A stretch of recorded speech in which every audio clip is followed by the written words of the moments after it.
Ladies and gentlemen, I'm Ostiarius, but you can call me Osti, and welcome back for more The Great Ace Attorney. We stopped in this one. We are doing the starter, premature, preemptive investigation of the final case, and we are trying to convince Gina to allow us to be her lawyer in the defense. So we just talked to her, and she revealed to us what actually happened from her point of view on the third case. So thank you, Gina, for telling us everything.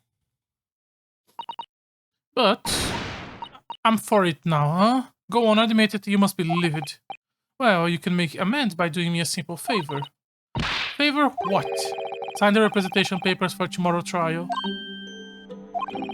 If you don't actually want me to represent you in court, you can rip it up later. But we need the paperwork or we can't investigate. The police won't let us. Investigate what? The scene of the incident last night. Mr. Shulman was shot, you see. You what? Hurley is having a big operation right now, Jean. Is it bad? Is it gonna be alright? Shulman is gonna be alright, right? That's why I want to investigate, for Shulman's sake as much as anything. Right. Just deal with the tsundere by telling her it's not for her sake. Okay. So what you're saying is if I sing that bit of paper, everyone's happy. Is that it? Something like that. Miss Susato? Yes, of course. With the representations paper here. I feel like we really should have finished this scene yesterday, but I really was exhausted. And I was already pushing myself a little bit. But that's okay. I don't need no one to stick up for me, though. No lawyer or nothing.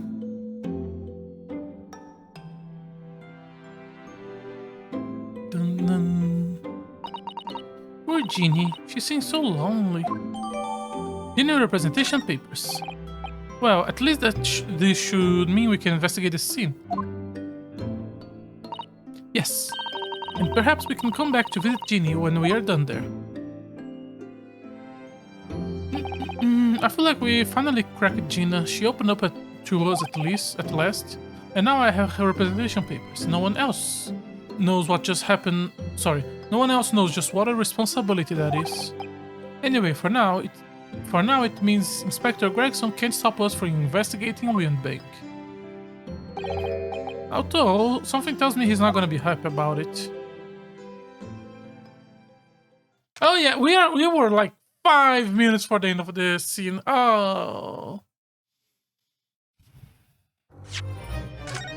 Yeah.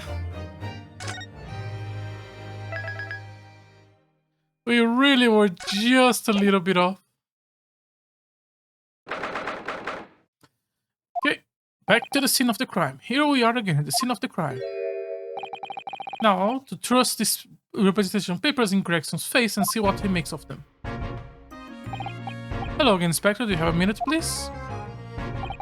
What is it now? You should go home and get some rest. Here you are, Gregsy. Here are the representation papers. You're late, Chip. How? I don't believe it. How the devil did you get a stubborn little ragdash to sign that? I salute you. That is good work, that is. I can see you have been very busy here as well. How about some teas, a special blend designed to relieve fatigue?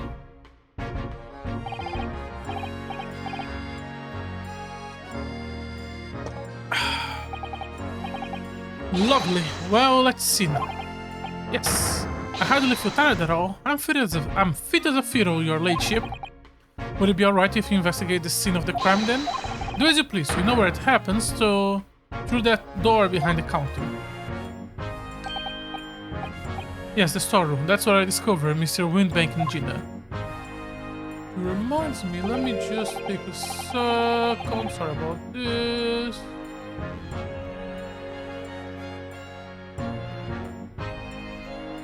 Okay, right, well, I'll be getting back to business then. Will you be investigating the storeroom as well, Inspector?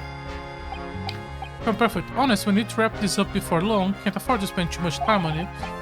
But there are so many articles to go through, it's taking forever, even if the lad's working around the clock. Which is a problem, cause there is another case the yard needs to investigate urgently. That must be what Lord Strongheart meant by far more serious matters. What I'm saying is, don't get under my feet, sunshine. Come then. Let us not waste any time. Oh, you came with us. Okay. Let's start with... Let's go right to left. Look here. Oh yes, a bullet hole. And I can see the bullet is still lodged in the wall. When we came here yesterday, this was already like this. So this was not related to Holmes taking a shot. Presumably, Mr. Windbank was practicing with his revolver in his spare time. Ah, well. Mr. Sholmes likes to practice in his drawing room whenever he can. He's very patriotic like that. Sorry? It's out there in the adventures of Sherlock Sholmes, you know? Is that right, Iris? Did I write something like that? Partly in jest, perhaps?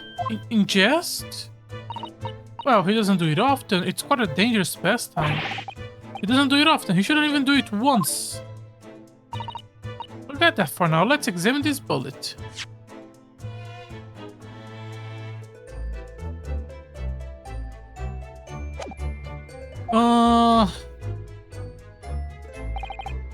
What's that around the bullet hole? It's blood? Suspicious red stand on the calendar. Ah, maybe I may well be able to help with that. There is nothing like the sign of blood to get the blood pumping, is there, Luna? I have a feeling I'm not as blood-minded as you, Iris. I'm afraid the sign of blood makes my blood run cold. There you have it, you see, when it comes to blood, we are all different types. Yes, what a scientific observation. So you need this. What is that scary-looking thing? Curly and I haven't come up with a name for it yet, but as soon as you see it in action, you understand what it does. Watch. You are messing around with the crime scene, and I'm sure you have the permission to do that. Oh, the color of the bloodstain has changed. There. Does it make sense now? Yes, I think I'm starting to understand. Good. It works on the principle that different people have different types of blood. Yes, how wonderful. The chemicals it fires combines with the blood and makes it change color. So you can identify whose blood is it that you're looking at in a flash. Oh, what a fabulous invention, isn't it? Isn't it? I bet Jenny would say it's bleeding great. So, whose blood are we looking then? Green! Oh, other chemicals will turn the blood to a different color, so... Just find someone whose blood turned the same color and you know who it belongs to in a flash. More like two flashes, isn't it? One flash, two flash. This could very well turn out to be a valuable clue. It is gonna be. So we must make it a note in the court record. Let's keep testing and adding the results of any blood analysis to the portfolio. As long as I have any reagent left, sure. Okay, so calendar was green type. Oh, and we have a tag now, that's fun. But we cannot examine this further. Okay. Hello. This also has been staring intensely at the wall since before we came. Keep it down. Sorry, there's a major clue just here. Really? Then we must tell Gregson. As soon as I report, that will be it. I'll be stuck here even longer. Stuck? What do you mean? I haven't been home in 2 days. I need another constable to relieve me and take over my shift. You really have a tough time, man. That doesn't stop us investigating. I suppose not. I'm fairly sure it was the calendar. Yeah. I'm fairly sure this contraption was here yesterday as well. Here we go. Oh, the folding stereoscope. Oh, this is a stereoscope. Mr. Sholmes showed us a picture yesterday, and we were supposed to be able to see it in 3 dimensions. But for that, here's the great big contraption over there. Oh well, that's for use in public houses and places like that. It contains a carousel, all sort of pictures. But this little thing is a much simpler design for use at home. There are special shops selling prints you can use in them. I have a little collection myself. I wonder if I could make money out of this in Japan. It would be to keeping my toilet sparkling clean anyway. Not sure what's the relation with your toilet, but okay. This is the strange contraption. The before was about to happen. Okay, nothing there. The shelves where articles are being put to sell. Strange miscellany. Oh, sometimes you can find some real treasures among all the junk. Are you alright, Rune? Oh, it's just, well, it looks like a collection of useless junk as a whole. And when you pick out individual things, you can't help but wishing you won them, even the horse statue. That's exactly how the pawnbroker worked. They are very clever. The police has caught every inch of the place by the looks of it. Instructions from the yard are to examine every article in the shop and every ledger and book account. Everything! That's a ridiculous amount of work, surely. We've been hard at it ever since the shop was declared a crime scene. We're shifting in all the shifters list. We'll be working through the night, that's for sure. And even then, we barely have scratched the surface. A crime pawnbroker. Must be every policeman's worst nightmare. Every copper worst nightmare, you know, a crime in a pawnbroker. Okay, let's the most important item in the shop. That's big. I mean, the most important item would be the camera, the automatic camera, but I don't think we can click on it. That's a music box. Do you have then where you come from, do you know? Yes, but I've never seen one as large as this in Japan. Oh, this will be a threat. Shall we have a listen? Yes. Can I put the music disc?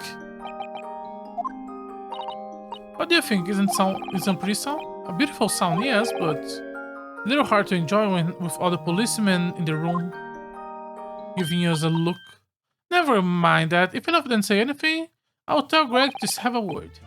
Aris Wilson, Superintendent of Scotland Yard. Okay, table full of notes. That's the article ledgers and Mr. Windbank notes. And what is this? It looks as though someone has left a little photographic print behind. Oh, look at the back. There's some writing. Is there? Oh, show us. This is the photo. Didn't Gina gave us this already? But ours doesn't have the blood stain.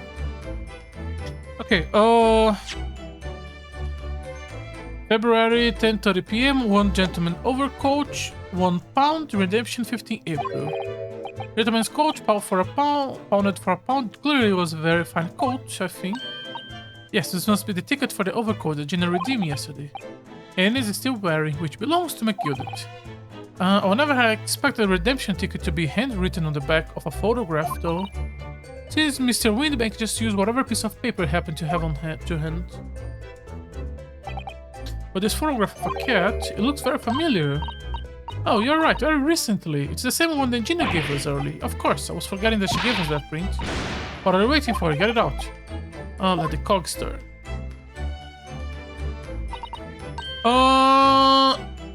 Does it look the same? I feel like this one the cat is looking forward, and this one the cat is looking a little to the left. But it could just be me being crazy.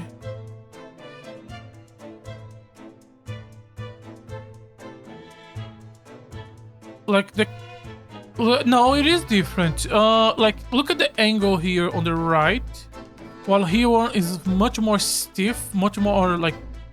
Not stiff, this one is a bit more diagonal, and here you have like go down a bit of a cut and then down, while this one is a bit more curved. Yeah, no, these are not the same photos. Is this different from this? Maybe. Like this is the same, like. This is a photograph. Oh, look at the shadow. Like here is like one solid shadow, while this one is a lot of little points. They are exactly the same. No, they're not. Heh, I got it. These two photographs had an amazing secret. Secret? What does she mean? You must tell us, Iris, at once. Do you really want to know? Yes, we really want to know. Can I examine both? So ours is the dot shadow, and it's the one Gina have. And this one was for the small box for 10 chilies, while the other one is the cold. Okay. So Aris, about the two photograph prints, the one we found here on Mr. Windbank counter and the one Gina gave us. This is the one Gina gave, and this is the one in the counter. What is the amazing secret you mentioned that is hidden between the two photographs? Actually, that's not quite right. If you look careful, the two prints aren't the same. Not exactly. They're not? Have another look. Can you see they are slightly different? I think so. It's very subtle. Well, what's the reason the subtle difference between the two prints? Well, it's because they are set. No, I don't understand. This pair of photographs is meant to be used in a stereoscope. Everyone in London is raving about them at the moment. Oh, a stereoscope. Why do I feel as though I have heard that word before?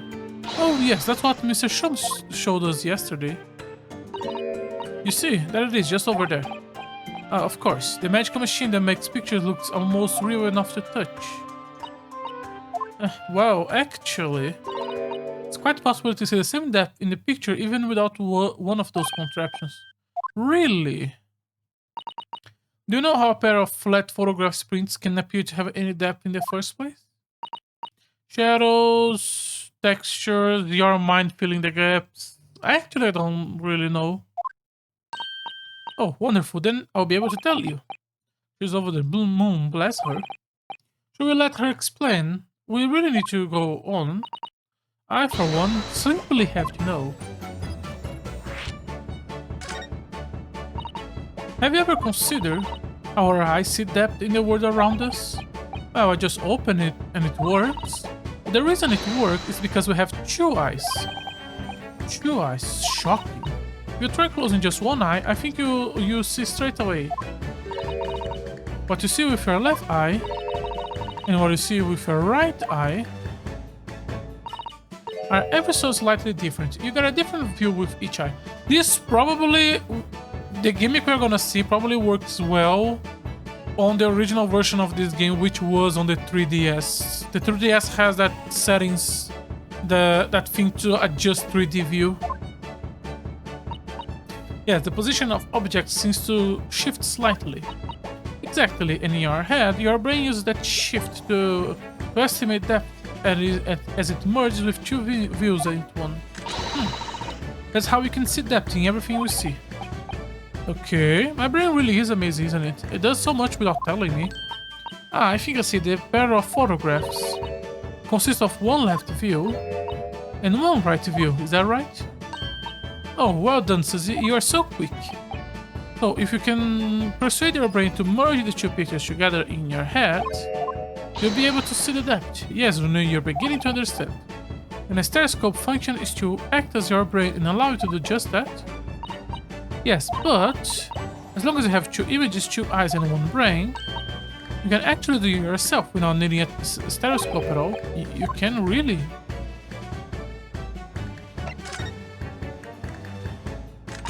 Let's try. Let's see if you can view this pair of prints without the help of a stereoscope. Oh, yes, I'm dying to see.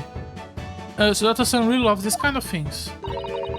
You need to be able to cross your eyes. That's the main thing. Can you do both? Can you both do that? Well, I only have one eye, so no. I don't think I can. Watch me. See if you can copy. I'm good, thanks. Make your eyes do this. Alright, let me try. Are you ready, Mr. Naruhodo? There, how is that? Wonderful, now it's your turn, Murino. The trick is to concentrate on look at the bridge of your nose. Okay. With both your eyes. Okay. At the same time. Not exactly an easy task when two people are staring at you cross-eye. Alright, that's enough practice. Now let's try and look at the prints. Start by staring at one print and slowly crossing your eyes. Okay, so the game is kind of doing it for you. You should see two overlapping images like this. You try now, Runa. I'm just gonna have to give it a try, I suppose. Did the print slip into two images for you?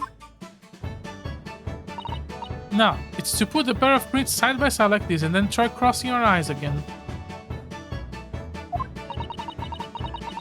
The print should slowly merge together until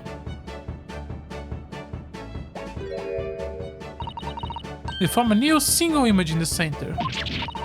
Oh yes! Naruhodo, it works. I can see in the middle now. Looks so real. I could look at it all day. I wouldn't advise, your eyes might start to hurt. Your turn, Runa.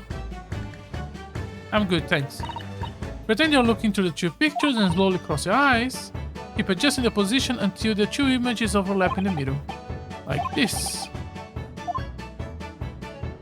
Yeah, I can't do it.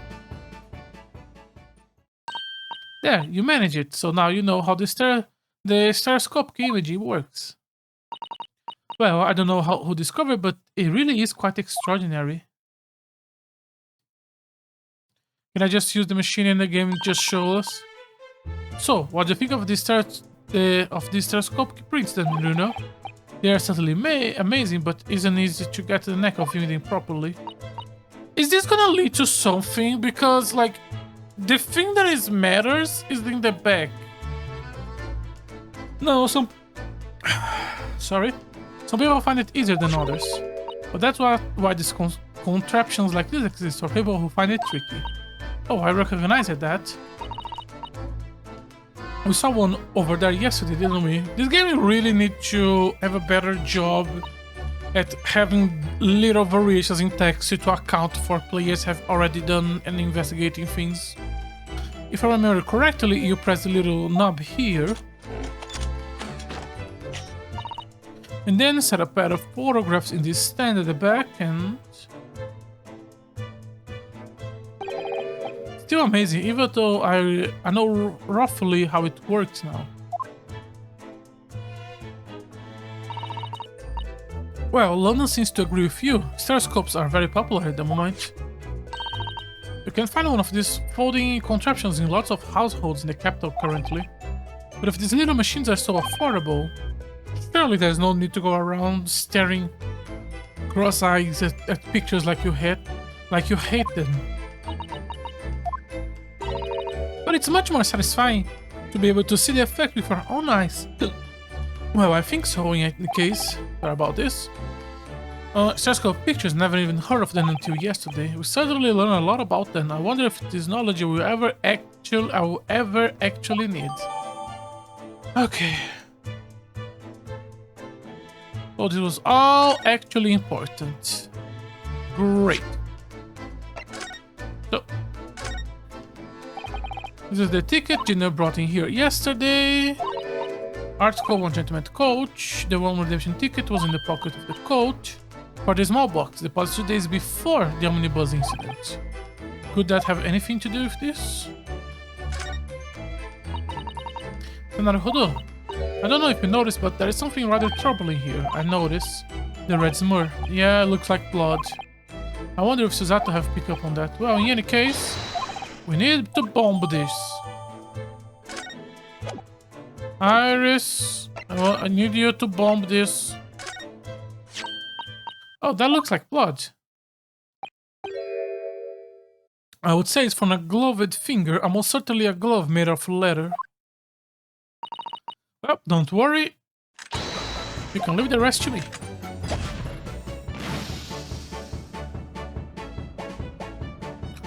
Purple blood, so at least 2 colors of blood. People must add to the portfolio of blood samples. Although it would be nice to find out whose blood these different colors corresponded at some point. Well, this particular kind of blood... You know, I think I do. Yes, I have an idea. That's right, I think it's clear. You first, who do you think it belongs? It's mostly like it... Windbag. you think somehow it's Mr. Windbank? Well, he would have been the last person to handle the ticket. Sometimes the simple answer is the right one. But Mr. Windbank have no injuries before he was shot. We're trying to work out who the blood came from. Straight away. Yes, of course.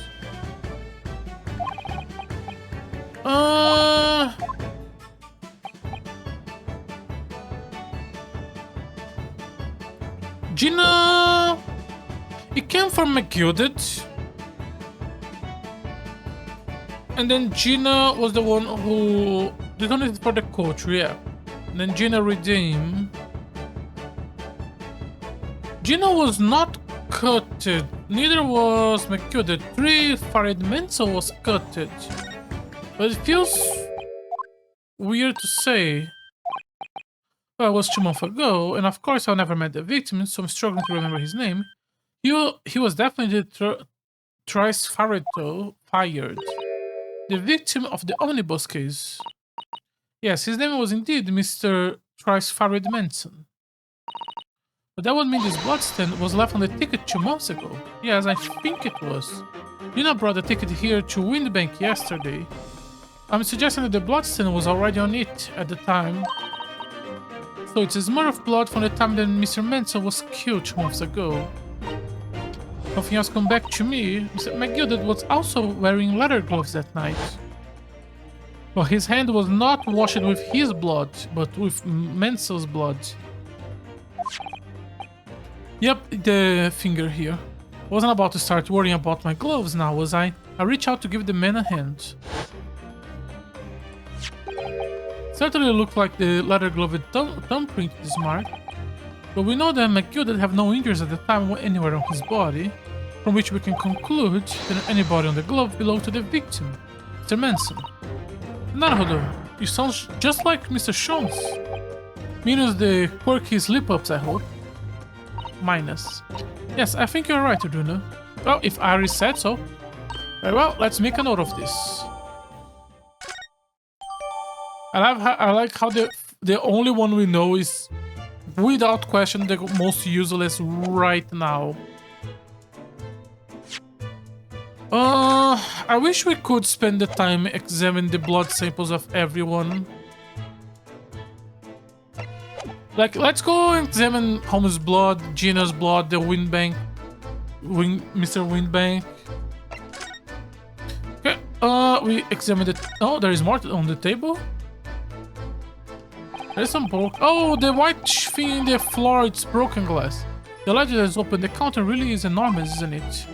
Must be awful to work a lot of. Sorry, it must be an awful lot of work to keep track of all hundreds of items in Paul. Too much to think about. Better to start out and have a clear head, if you ask me. But clearly, Mr. Windbank was very careful when it came to the articles in his care.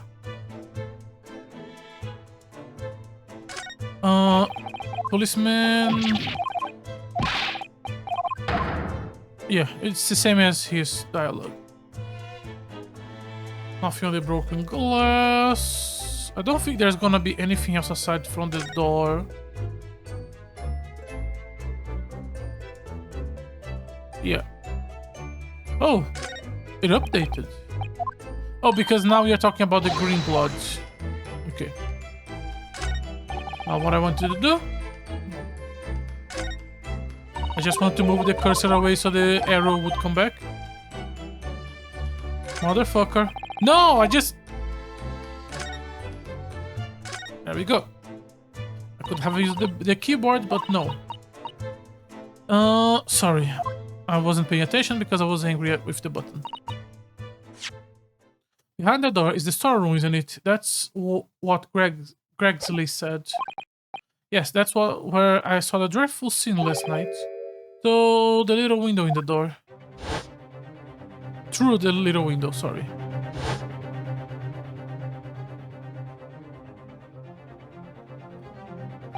Mr. Windbank faced down on the floor with Gina beside him, holding a gun.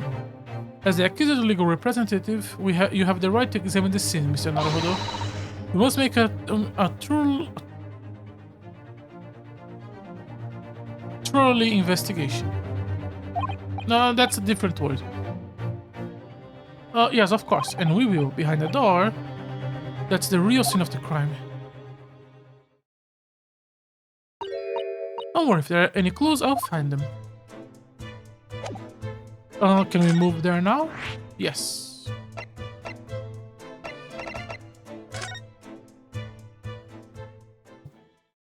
Oh, his bloodstain is here, thank God. Music box. Special box. Keys. More music discs. The gun. Poor Iris, she climbed up completely. Iris is bound to find this difficult. After all, Mr. Windbank life was taken in this very room, only last night. Ah. Wait, Inspector.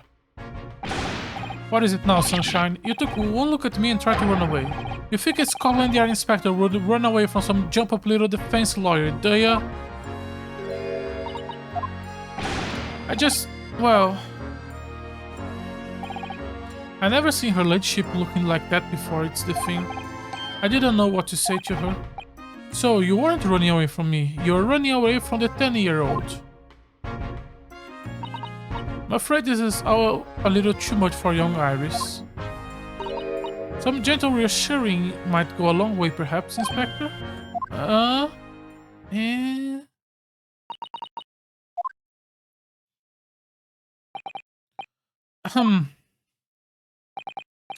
Don't trouble yourself unduly, your ladyship.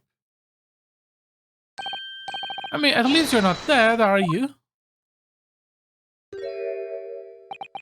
I don't think that went very well. Why? Look, I'm in the middle of an investigation here, Sunshine, and I told you not to get under my feet. And we have to investigate and we have investigating to do ourselves. I'd like to hear more of what the socially inept inspector has to say. Oh, Hurley. And inquiring into how Mr. Schumann's operation is going.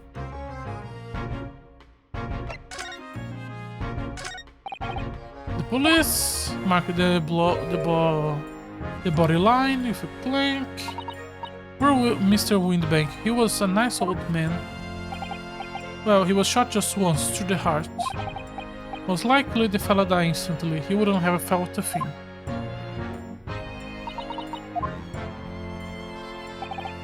It must be his blood, then. Ah. I don't like to ask at such a wretched time, Iris, but I wonder if perhaps... Not worry, Susie. I'm ready for action. Not the right music for this scene. Blue. Okay, third blood. So, now we know the color of the chemical turn when it reacts to Mr. Windbank blood. It doesn't match our analysis of the bloodstains we found in the main shop. No, but let's add this sample to the others we have already collected anyway. Assuming that's his blood, which I don't think the game is gonna have a plot twist where that's not his blood, but okay.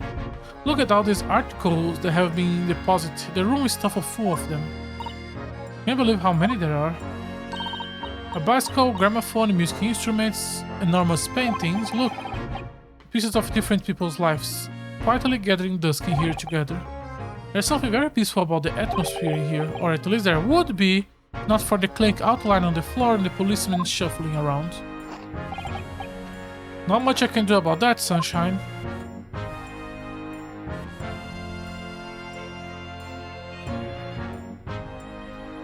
Nothing to investigate.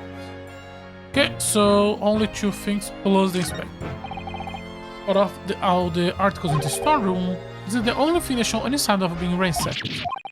What is it, Iris? That's the box file that my manuscript was being kept on. So this is Gina's work. Okay. Iris unpublished story, The Hound of the Baskervilles. Baskervilles? Baskervilles. Surely that's not what it is. It's not awful. Sorry, Iris, but if you ask me, he sold it. Without telling you. You must check inside the box at once. Yes. Ah. He was there. Iris Story was there. Really, it was. That's good news, isn't it, Iris? Yes. I mean, of course I believed Hurley when he said he deposited here, but still. It's a relief to actually see it. Really, because that's not a very well hidden pro. So how the fuck did you knew its name? Because my headcanon theory was that just you caught a glimpse of it somehow. But no! Iris? Don't worry, I'm alright. But we must find the true culprit. Yes. That's a revolver, a real one. And quite possibly the murder weapon used to take Mr. Windbank's life. What's the matter, Susie? You don't look like you're about to faint. Well, it's just that I rarely see a gun in the flesh. And I have issues with guns in the past. But anyway, we saw Mr. Windbank with this yesterday, didn't we? Yep, that's his revolver. I should have to take my own life. It only has one bullet. Must be the same gun. And last night, when I looked through the spy hole in the door to the storeroom, that was the same gun I saw in Gina's hand. Mr. Windbank told us that he only ever had a single bullet loaded into his revolver, didn't he? Well, it's empty now. The one and only bullet he has in his gun has been fired. So we can be fairly certain that only a single shot was fired from his revolver. And we currently have 3 shots. The one in Windbank, the one in the calendar, and the one in Sholmes. Bum, bum, bum.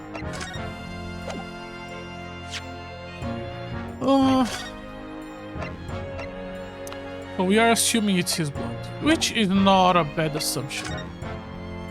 The Hound of Baskervilles. Can't find anything out of place. The Hounds of Baskervilles. How did Susato-san know the exact title of this story?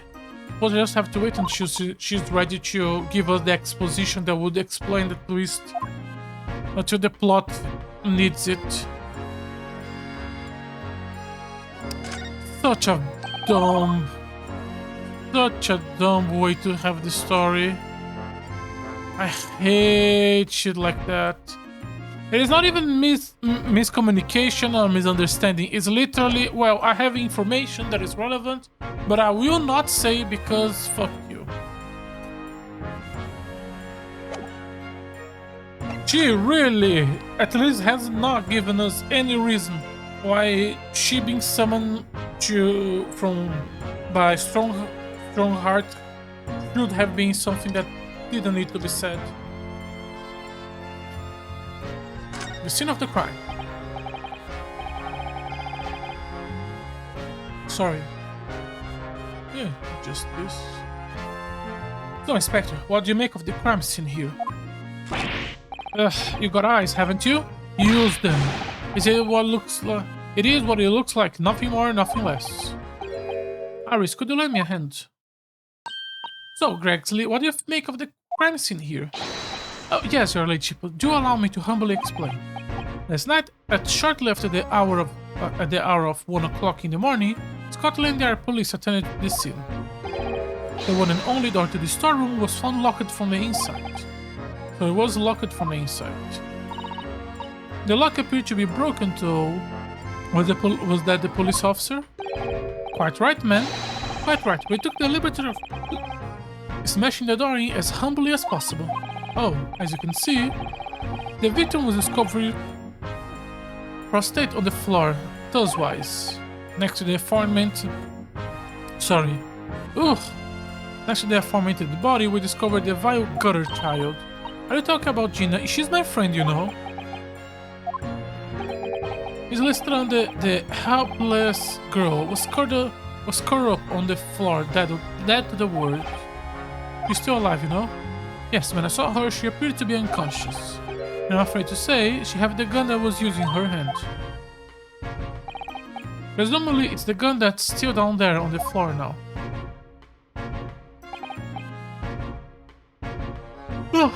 In her pocket, we found the key to the door as well. What? The key to the storeroom? And you said the storeroom have been locked from the inside. Correct. All which leads her late ship friends in somewhat of a stick situation, I'm afraid. Obviously, my personal opinion is that it's also sort of misunderstanding. Of course it is, Inspector. Of course it is.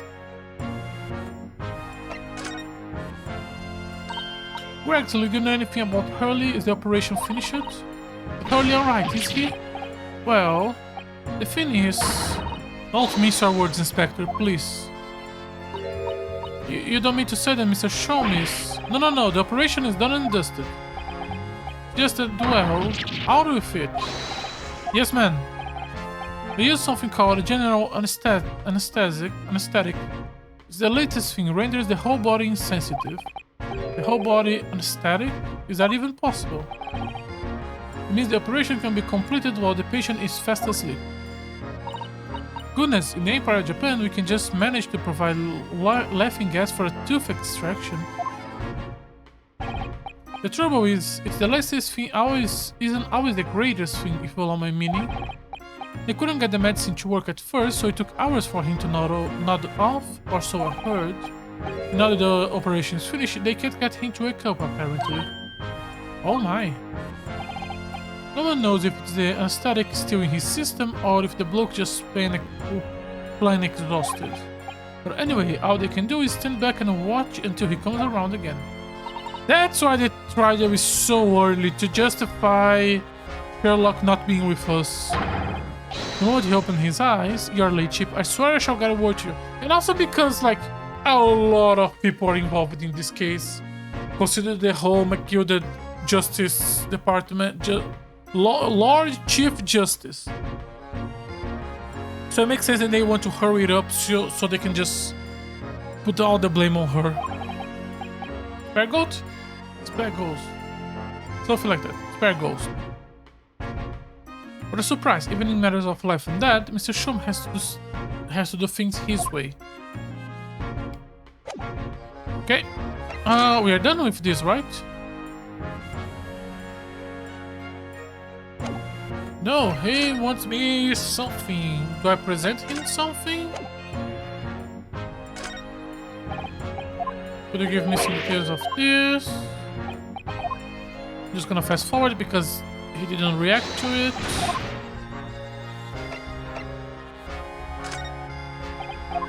No. I'm not sure. Maybe there is something else for me to examine. Like the table or the keys? Nope, that was a misclick. I meant to do the blood samples.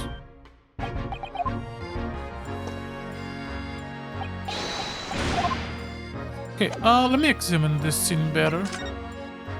Not the keys, not the table. No.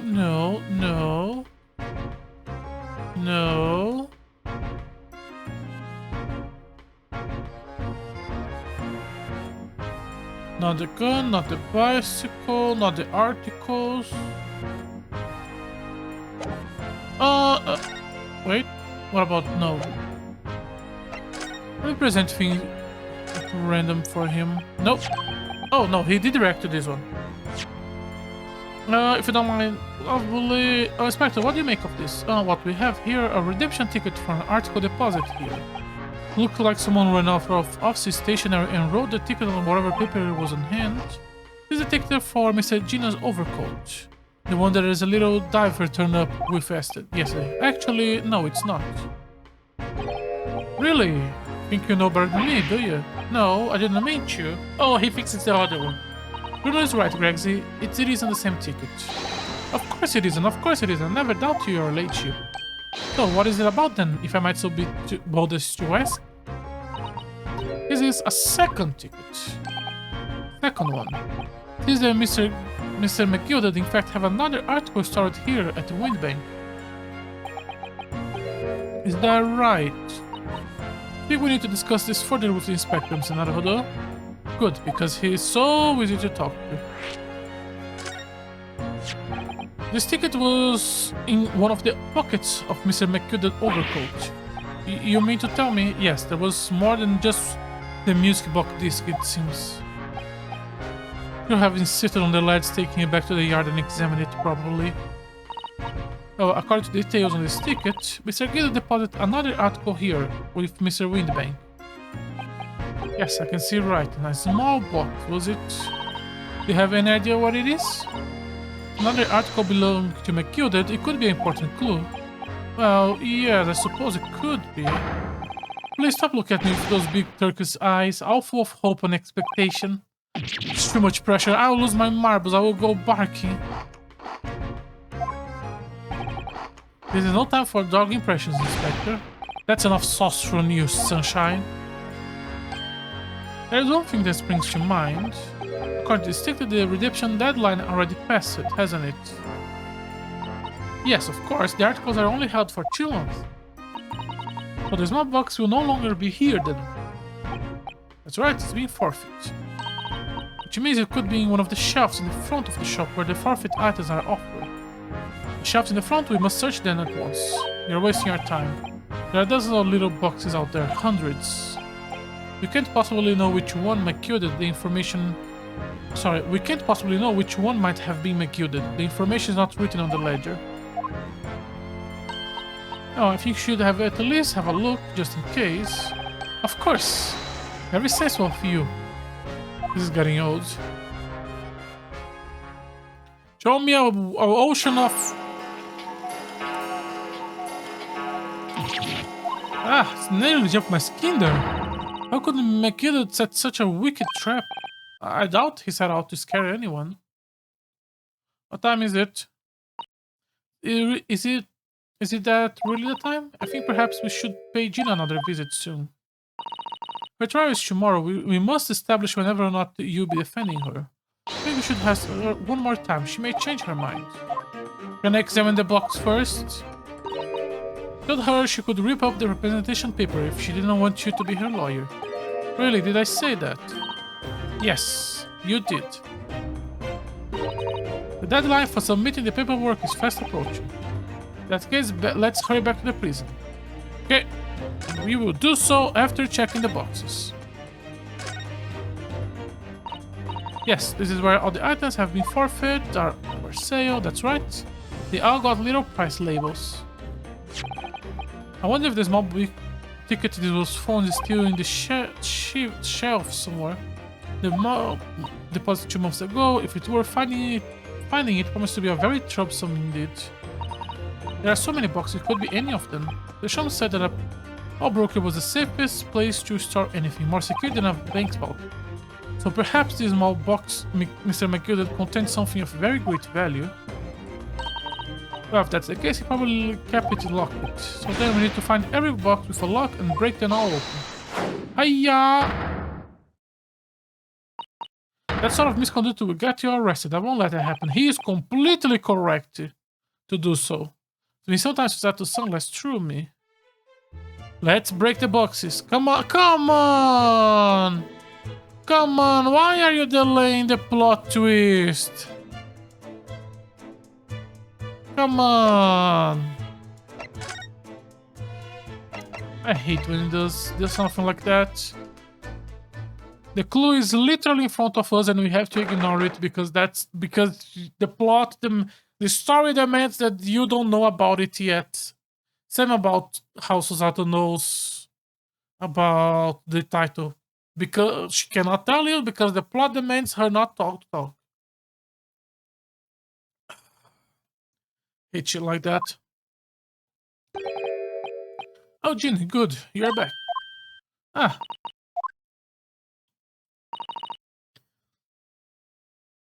Sorry. Why did we say to her you were back? The police must have finished questioning her then. Oh, she's back from questioning. Okay. How was it? Oh, was I supposed to come here before and she would not be here? How was it, Gina? Was it awful? Huh? Oh, don't bother me. Thank you for the papers you signed before. And man, we were able to investigate at the wind bank. Oh, right. Don't don't you want to know how we got on? We're being ever so busy. What's the point in asking? It won't change what everyone's saying that I did it. That's not... Gina, we came to ask your final decision. What decision? About tomorrow's trial. Will we defend you or not? I must submit the paperwork now, if you like Mr. Naruhodo to represent you. Right, I see. She really lost her fight all of a sudden, but I know what feels like. The worry is just so hard to bear.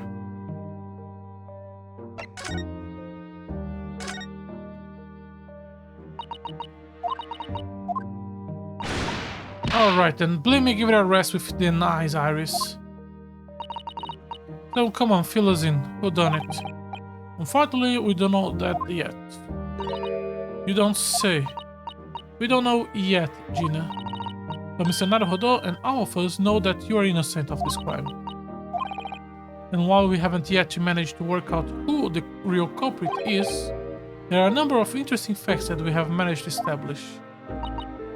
Oh yeah, like what? Well, for example, the reason you're being here in the first place, I think I know now why you broke into Windbank that night. And I have to take some evidence that clearly reveals the reason. Okay. We found this in Mr. Windbank's storeroom. The manuscript of Ari's latest story. Oh, right. Well, that's good. Curiously, the storeroom at Windbank show no sign of being ransacked for items of value or the like, with one exception. The box filled with this housed the box file that housed this manuscript. It was you, wasn't it, Gina, who broke open the box containing this manuscript last night? You were determined to find out whenever or not the Hound of the Baskervilles was really there. That's the real reason you broke into the storeroom last night. Why don't you tell us what happened, please?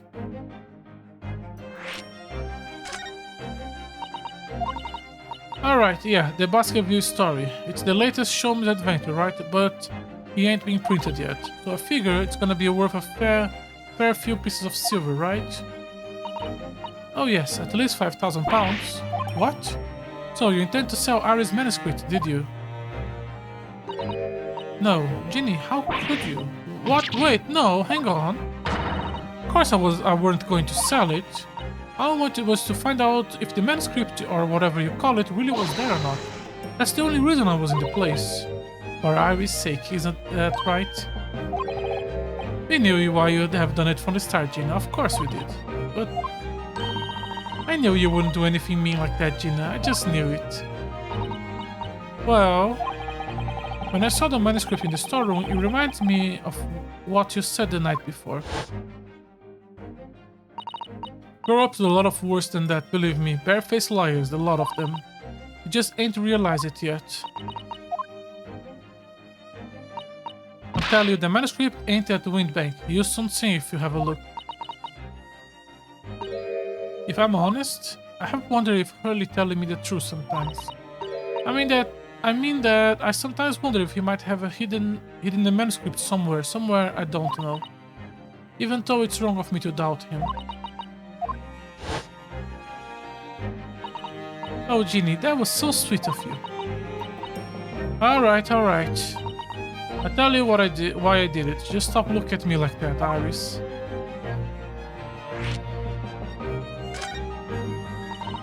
If it weren't for Iris, it weren't for because of Iris. That's not why I did it.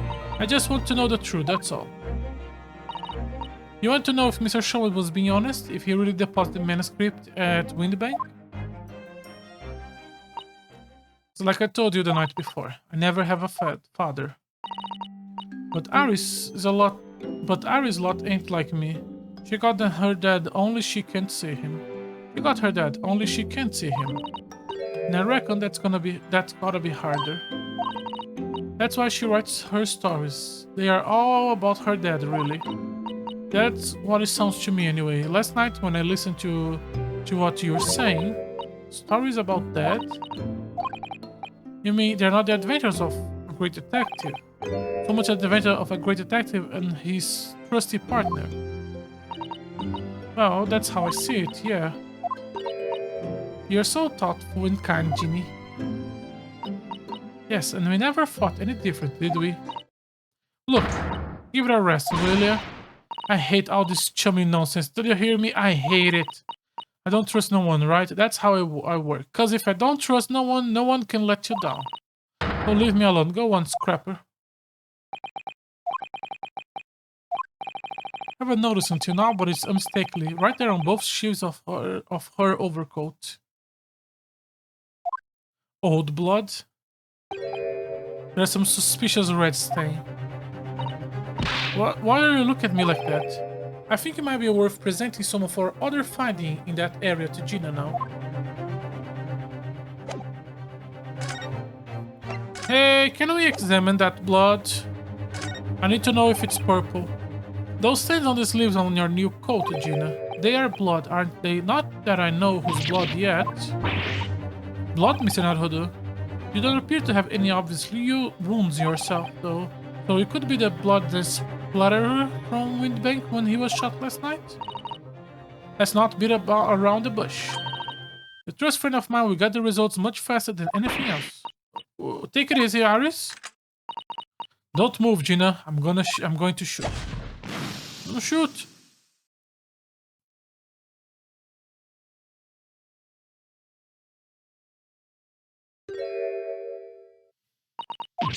Manson's blood.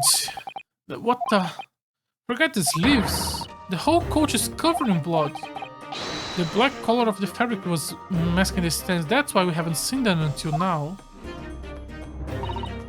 The blood had reacted the chemical to turn a purple color, which matches one of the samples we already collected perfectly. Yes, let's see. Ah, it was the brickmaker, Manson, the victim of the murder case 2 months ago. I knew it. What are you on about? The victim? What do you mean? I genuinely think there is going to be a plot twist that McGilded is actually innocent. I genuinely believe that. And Chief Justice is the actual killer. I genuinely believe that. So how would this work? From when he was moving the body up?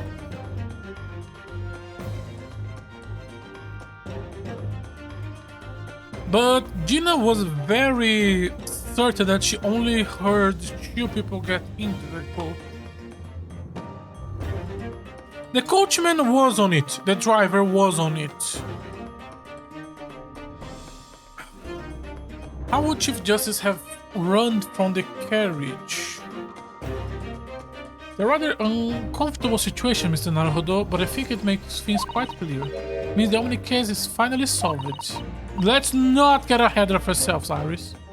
The truth about who really murdered the brickmaker, Mr. Manson, is revealed. Oi, would someone explain what's going on? Stop telling half a story.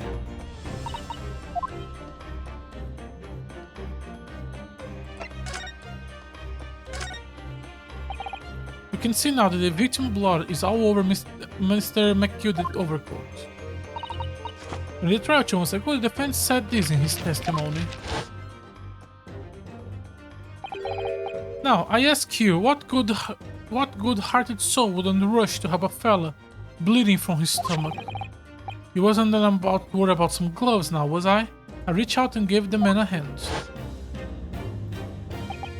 But if you look at this overcoat now, it's clear the stains couldn't have arisen from McGilded trying to pull the victim to his feet. No.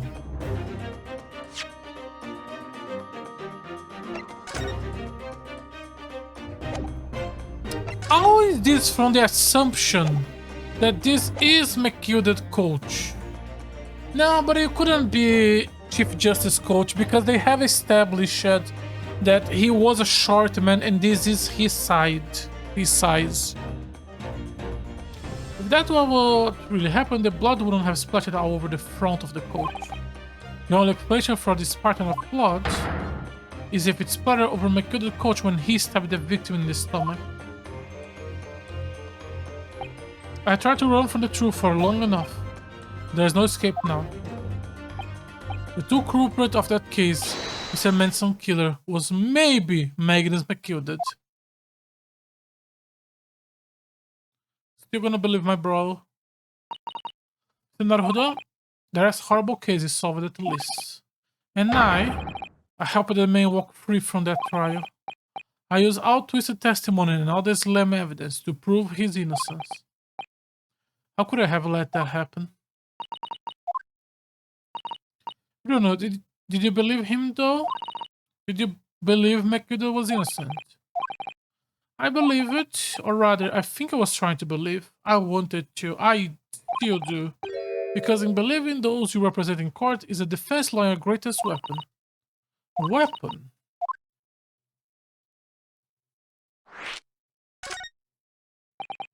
Before we came to Great Britain, a great friend of mine taught me a valuable lesson. You mean Kazuma-sama? Listen, Ryunosuke. We lawyers are only human. We can't know for sure what is the truth and what is a lie. Which is why we must resort to our primary weapon. An unwavering belief in our clients. That's all we really have, and I'm gonna keep believing in McGilder until the end. Unwavering belief? Only when we truly believe what our clients tell us can we fight with everything we have for their cause. In any battle, there can be no victory without faith. Faith, not fate. Faith. I believe you, unwavering.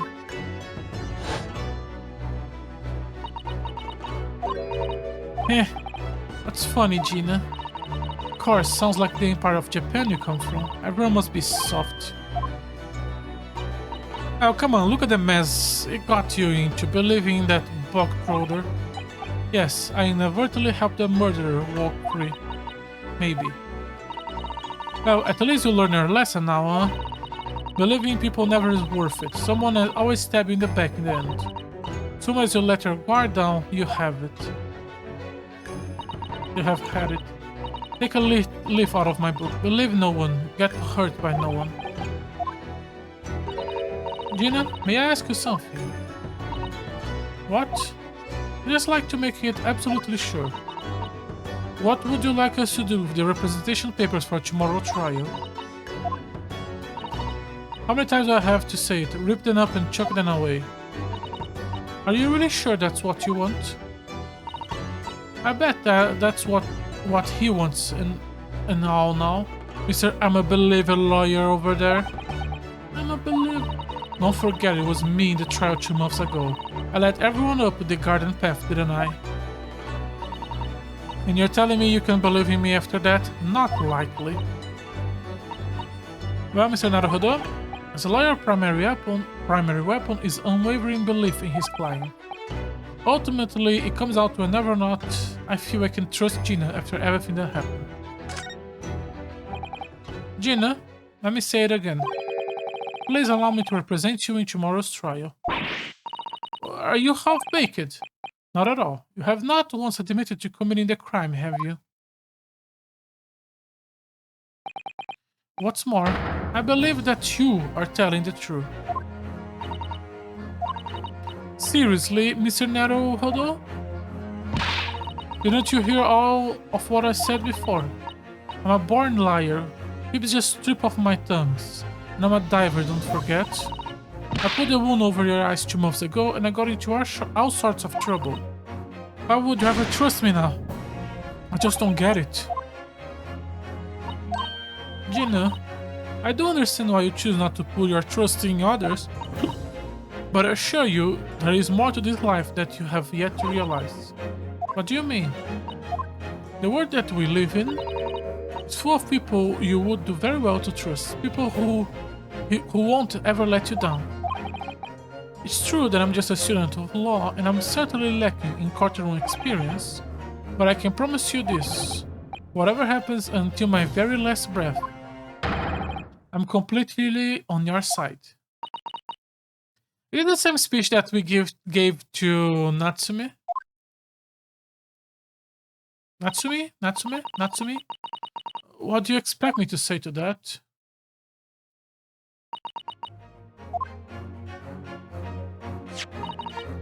Then it's decided. I will take these papers now and carry out the necessary preparations for tomorrow's trial. It would be a shame to throw them away now after it's painted with your name so beautifully. Do what you like. You Eastern lot are... I don't know what you are, I don't get you.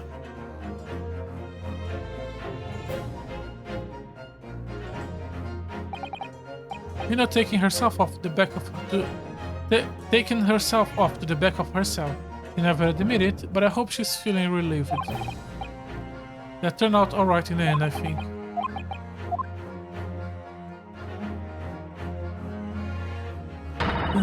Whoever is hiding there, show yourself at once. Eavesdropping is the height of coward. Mr. Zato? Somebody's there in the shadow, I can sense it.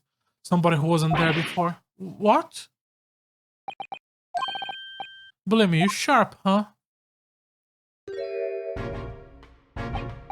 Suppose you were using one of those mystical Japanese art, like the art of stealth I heard so much about. If anyone was being stealthy, it was you, Spectre. Actually, oh dear me, I'm most terribly sorry, my lady. Didn't mean to startle you. Startle. How long have you been listening to our conversation? Good grief, listening? No. Just got word that there were some visitors who were refusing to leave, even though it was after hours. I assure your ladyship, I only just arrived. This is very minute, not a moment earlier. Oh, you serve Lord Justice, don't you? You are a bad guy, aren't you? Oh, Iris is gonna cry. That's how it is. Nothing untowards, nothing at all. After hours, is it that late already? So then, I'll humbly excuse myself, your ladyship. But todo later, cheerio, all the best, bye. That's a lot of farewells and not one of them appropriate for her ladyship. Oh, but I want you to have a chat.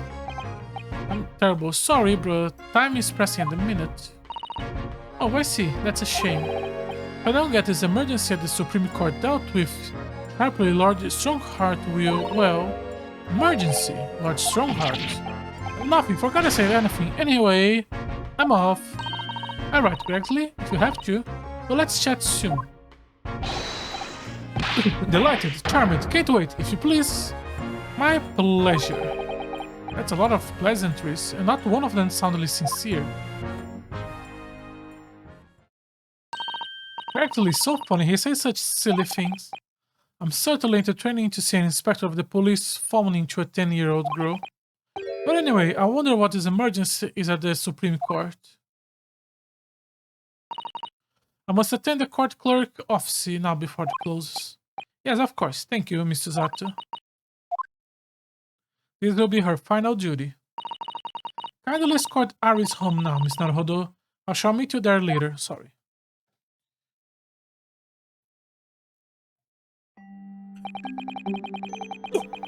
Sorry.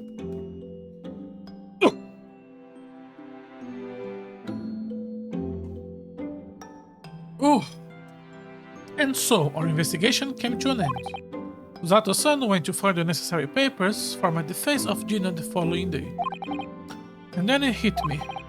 I could no longer suppress the wretched feeling that has been gnawing. I have seen this word like 4 times in this game, and I understand what it is, I just don't know how to say it. Gnawing. Gnawing, really? That's how you say it? I have been gnawing away at my insides. Tomorrow Susato-san would be leaving British and making her way back to Japan.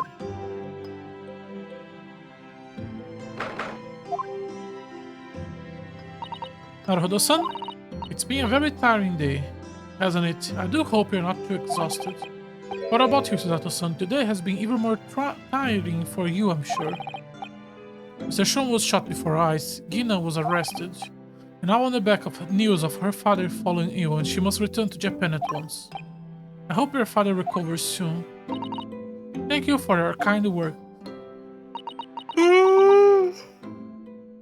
Sorry, oh my god. I wonder why is it that so many thoughts rage in my head like a storm, and yet I seem unable to find the words to express any of them. You can start by how do you know the title of the book? I know exactly what you mean. Anyway, I have one final task to complete as your judicial assistant. Once that is done, I shall make preparations for my departure tomorrow. One final task?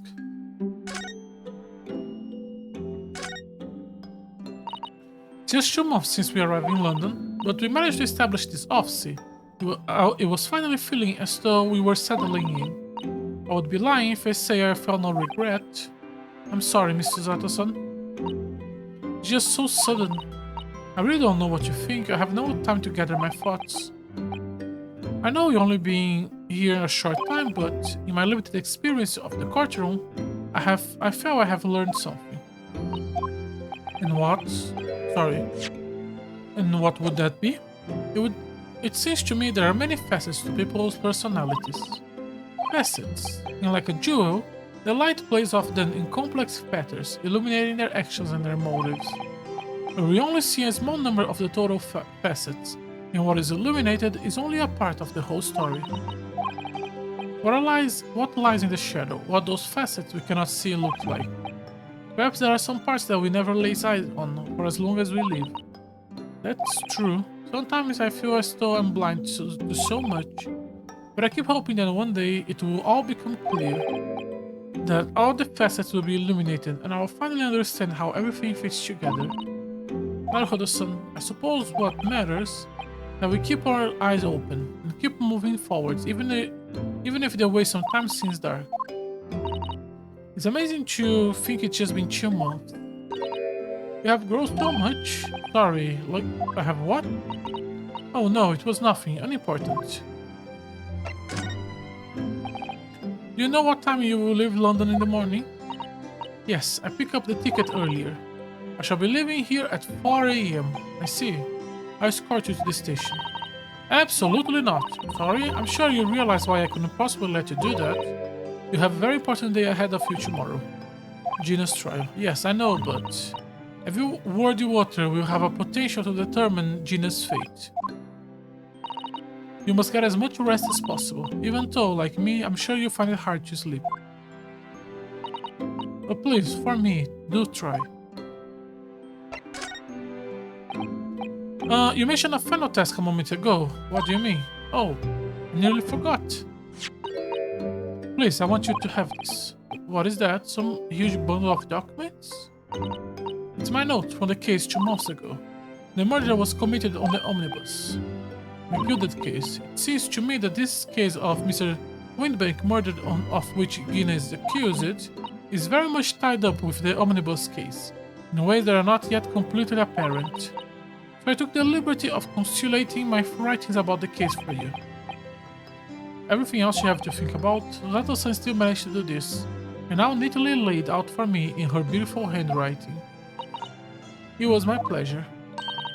And only hope you will bolster your case tomorrow for Gina. Thank you so much, Zatasan. I will do my best to use it wisely. You really are the best judicial assistant in the world. Well, that's extremely flattering, but I'm sorry to say that I have been a completely failure.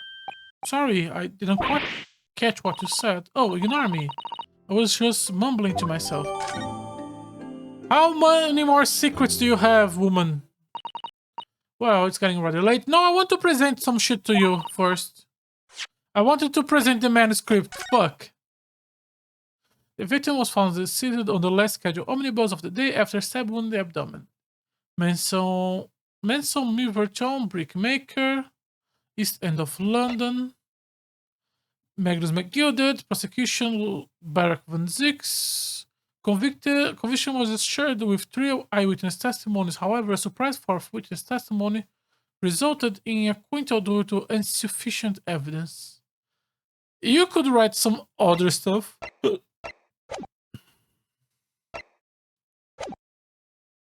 I think you should go to bed now, Naruhodo-san. I must finish packing my things in my room. Zato-san, I wish you the very best of luck tomorrow. Good night. Wait, there is something I need to... Hiya! What was that? Secret technique of mine. The Susato shutdown. Shutdown? Please, I implore you. If we have to voice our goodbyes, I won't be able to hold back my tears. No, I wasn't gonna ask about the book. I was not gonna say goodbye. Fuck. Susato-san. Okay. It will have been a tiring day. Does this explain how she knows the title of the book? It will have been a trying day. On our feet for hours getting Gina to open to us and learn the truth about the nemesis of the case. Physically and mentally I was exhausted, and yet the idea of sleep seemed impossible. But I forced myself to close my eyes, and as a cacophony of scenes of our lives here in London played through my mind, eventually my fatigue triumphed, and I fell in a deep sleep.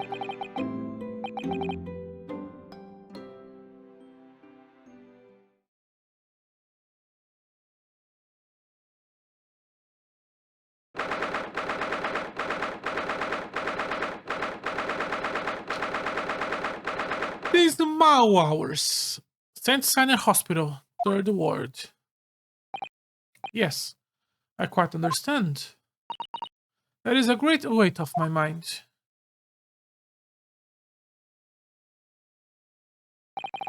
Rest assured, I shall put everything in place exactly as we have discussed. Thank you so much. It has been an honor and a pleasure to be acquainted with you, Mr. Sholmes. On the contrary, the pleasure has been mine, Chief Lord Justice. I bid you farewell and Godspeed. My dear madam. Oh, okay, so... Why everything that you have said to him, you could have said to us.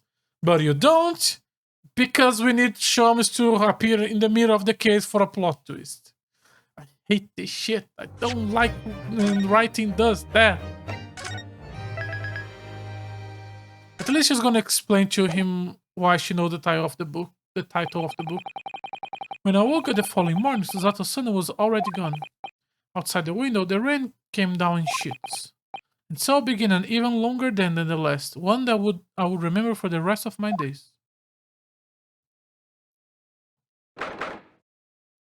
Old Bailey. Oh, she doesn't have the coach today. Good morning, Gina. I'm determined to prove your innocence today. I'm sure we can do it. So, where is your friend then? Sorry? You know, in the best dress. Susato or something? I don't know. Oh, Miss Susato has to leave early this morning. She was already gone by the time I woke up. You alright with that, are you? Forget about me if you like. Go and see her off. It's fine. It's not as though Miss Susato and I won't meet again one day. Even so, but you, Gina, you only get one chance. This trial today is all we have. Good morning, you two. Please tell me. Oh, the cat! Hello! Wagahai. How are you feeling, Gina? Did you manage to sleep? It took me a second to remember. Please tell me she's gonna be my assistant. Iris, what are you doing here? What do you mean? When a friend is in need, we show our support. Isn't that right, Waggy? Ah, Waggy! Great way to show your support, kitty. Let him have a nose around. What harm can it do? Oh, that reminds me. I brought the paper on the way here. Now, would you like the good news or the bad news? What do you say, Gina? Oh, I'd rather get the bad news out of the way first. Lord Van Zix is the prosecution. I always take the good news first. You might not live to hear the bad. The question always gives away people's personalities. Let's not go there. Alright, I'll give you the bad news first. A record amount of rain has fallen this morning, and the carriages all over the capital are struggling to move. In Interesting. That's the bad news was weather report? So I hope that Susie made her train to Dover and then the train is in delay on the way to the port. Oh, yeah. Alright, so what's the good news? Oh, the rain is forecast to subside this afternoon. So even if the train is delayed, it should be able to make up the time later. Well, that is good news, isn't it? I couldn't give a monkey, really. Only all the good news canceled the bad. Look, the trial has made headlines too. All brokers perish in Big Purse plunder, see? How do you like that? Well, let them say what they want, see if I care. I can't because you're covering your face. Don't worry, Irina will soon show everyone that this headline is nonsense. I will? And then in tomorrow's paper, the headline will be "The Stargate Diver is doubtless do-gooder." Isn't that right, Irina? Oh, yes, let's hope so. Of course they will, I have absolutely faith in you. How was that? I was trying to sound like Susie. Did it work? Did it? Look, it like she was still here. Today's paper has been added. Why?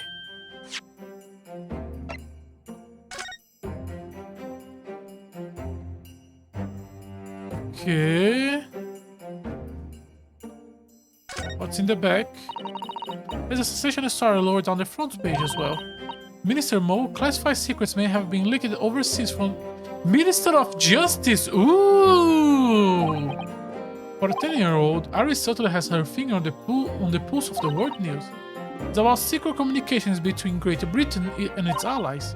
Apparently, they have been intercepted by hostile nations. Communication being intercepted, how would somebody be doing that? That's the question, isn't it? I have come up with 3 different possible methods. Are you looking for a new career, Bruno? No, of course not. I wonder. Perhaps this is what Lord Strongheart was talking about yesterday. It could be. It could explain why Gregsley was running from pillar to post at the moment. Government secrets being leaked to foreign agencies. Very interesting. And the headlines, which don't matter.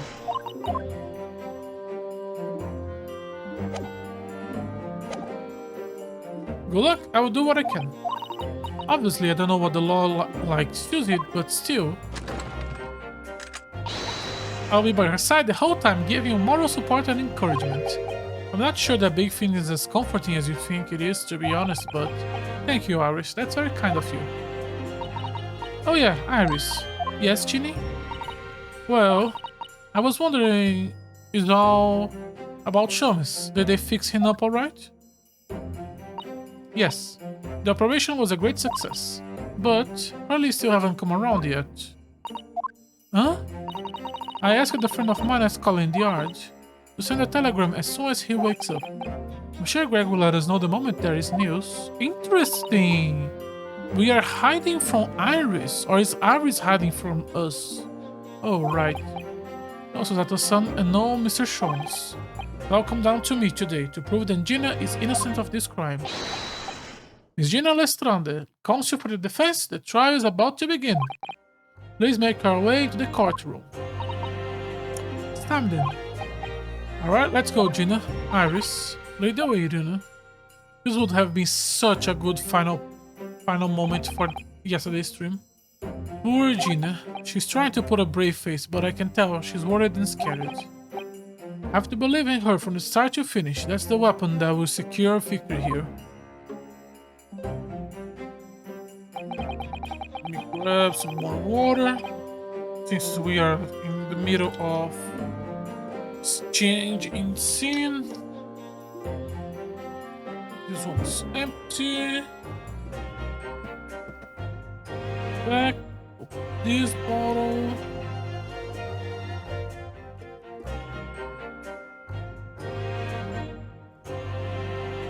Sorry about that. My throat is a little sore today. If I learned anything from my great friend, it's that. Always believe in your client. Always believe in Mr. McGilded. The Old Bailey courtroom. We know 1, 2, 3. I think 3 or 4. In the name of Her Majesty the Queen, I hereby declare this court to be in session. The trial shall determine the guilt or innocence of Miss Gina Lestrade. I now call upon the counsel for the prosecution and the defense to declare their willingness to proceed. The prosecution is ready. Hello, Van Zix. The defense is ready.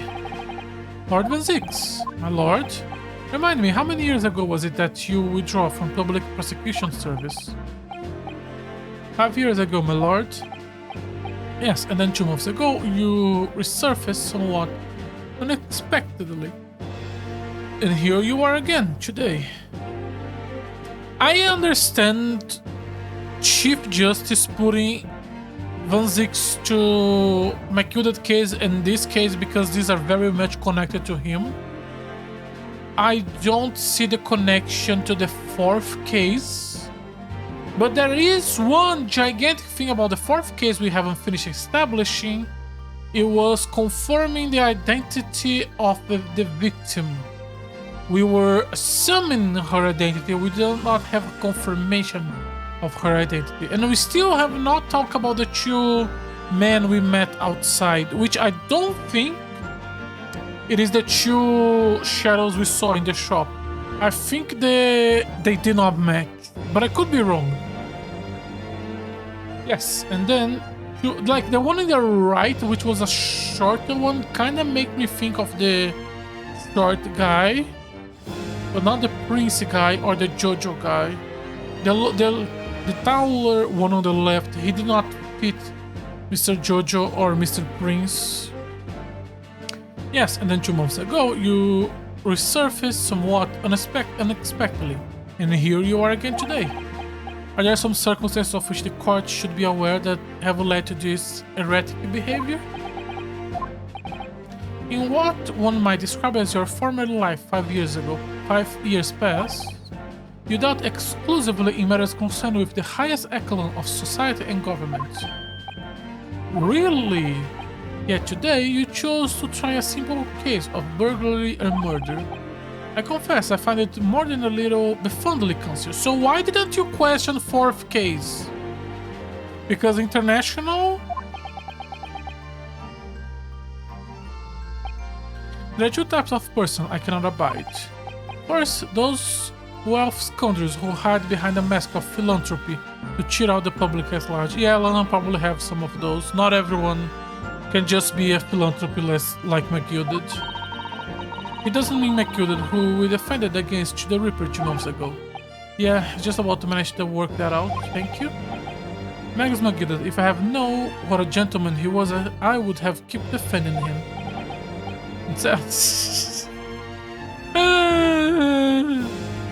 And secondly, even more loathsome, those white scoundrels who masquerade as allies only to effect total betrayal in the final hour. In other words, the confident trickster from those tiny islands to the far east, the Nipponists. What? Did he really just say that? He meant you now, Luna. I actually managed to work that out, too. Thank you, Iris. Totally betrayal, what are you talking about? The toric look of hatred in Lord Van Zig's eyes. Was that directly solely at me, or was he talking about all Japanese people? Allow me scouting explanation, Lord Van Zix. Still, the judiciary welcomes the return of the so-called Reaper of the Bailey, feared by all London's malefactors. Malefactors. Like malevolent. Your lordship is too kind. Now, jurors, the 6 of you have been selected at random to represent the will of the people. Oh, fuck! So we have a terrorist, probably something connected to him. Deaf guy who is now a doctor.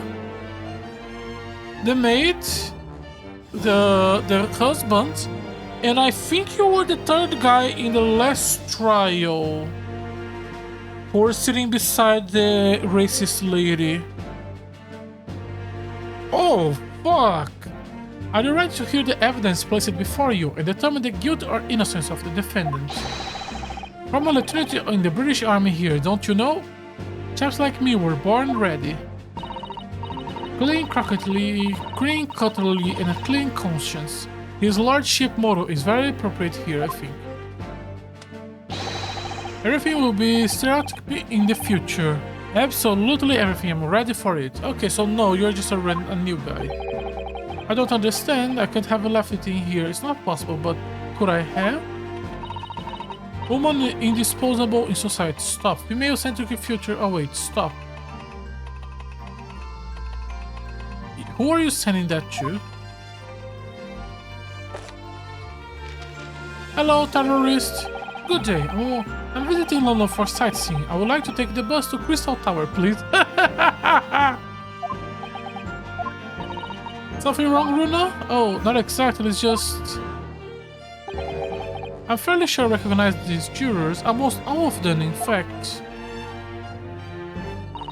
Really, funny coincidences like that do happen from time to time, don't they? But it's quite strange. The jurors are chosen at random from London's 6 million inhabitants. So I have been led to believe, but something tells me I'm being dumped. Okay, so the blonde guy is the guy from the... and the girl is from the last case, okay. Plus the terrorist.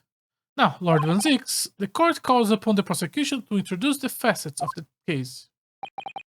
As you wish, my lord.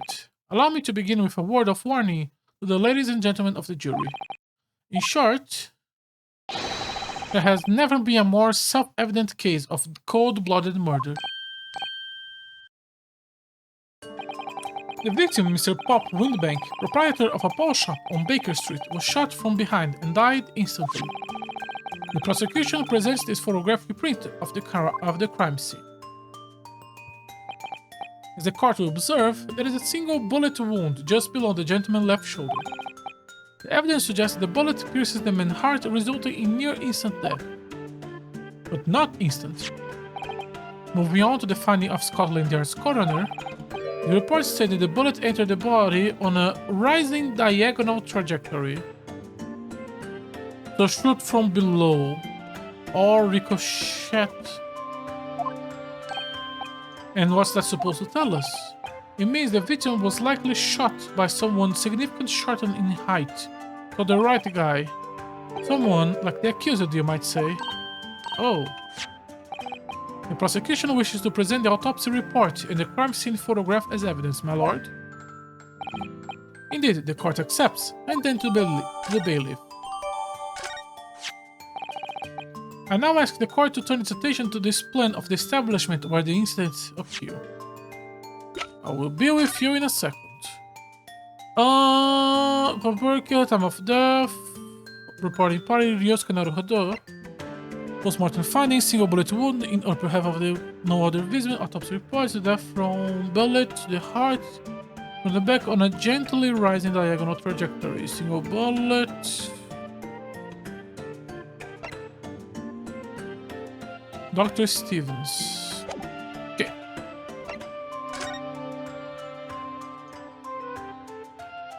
That's a nice draw wound. Nothing interesting in... nothing else, really. I now ask the court to turn its attention to this plan of the establishment where the incident occurred. We have not got the photos of the machines. The proprietor was found in the storeroom where he kept articles pawned to him. A windowless room in a single point of entry, a door to the main shop that was found locked. In this sealed chamber there was only 2 persons present. The victim, Mr. Windbank, and the accused. It may further interest the court to know that when the accused was discovered at the scene, she had in her hand the gun used to fire the fatal bullet. Are we sure that from that gun? Oh, that's that then, isn't it? Nothing more to say. Is that groany little girl? One of the filthy... Oh, well, it's only a matter of time before she gets blood on her hands, then. What are the jurors waiting for? The girl is guilty as hell. We can't jump to conclusions. We must not assume her guilty because of what she has to do to survive.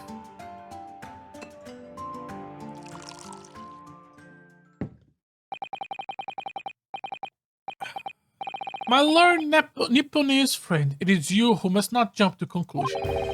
The prosecution has barely begun to present its case. Conventionally, this appealing act of murder did not go unobserved. There were witnesses. Good gracious. After their testimony, this girl's true nature will be exposed. Beautiful pickpockets or cold-hearted killer. Here's to establishing the truth. The court will take the floor plan and the firearm into evidence. Hand them to the bailiff, please. At once, my lord.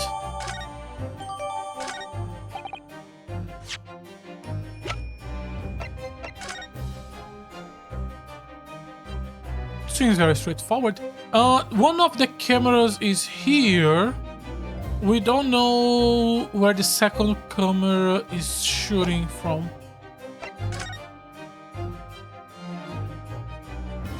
Seems like very straightforward. Is there anything we can even examine? Yeah, makes sense. Okay, let's see. Is there a bullet inside? Is Mr. Winberg? The cylinder is completely empty. I was used to keep the gun in hand in the shop corner, but only with a single bullet. Oh, it's not gonna make a small animation of it opening? But his one bullet was fired that night. Was he protecting his shop, I wonder, trying to keep the article safe? Bang! This is not good. I feel like the mood in here has started very gloomy all of a sudden. I think that because it has. Already? Let us begin. Bring forth the witness to the foul murder of Mr. Pop Winman on the 16th April of this year. Shouldn't the first witness be me? Oh, you! Witness, state your name and occupation for the court. Name is Nash Skulkin. Occupation is Betty. Professional Betty. Name is Ringo Skulking. Occupation same as him. I'm trying to remember if they match the shadow. I feel like the size does. It was a tall guy and a short guy, but I don't think it was that big of a difference. I would need to recheck. Can I recheck? Oh, wait, can I? Computer VODs, yesterday VODs. I would like to open it. Let me advance.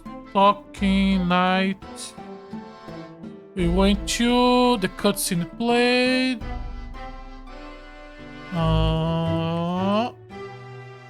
Save the game. Go after them.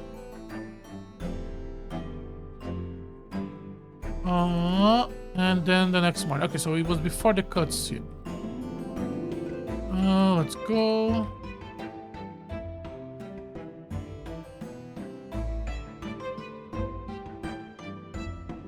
There's no one here. I saw the blood on the...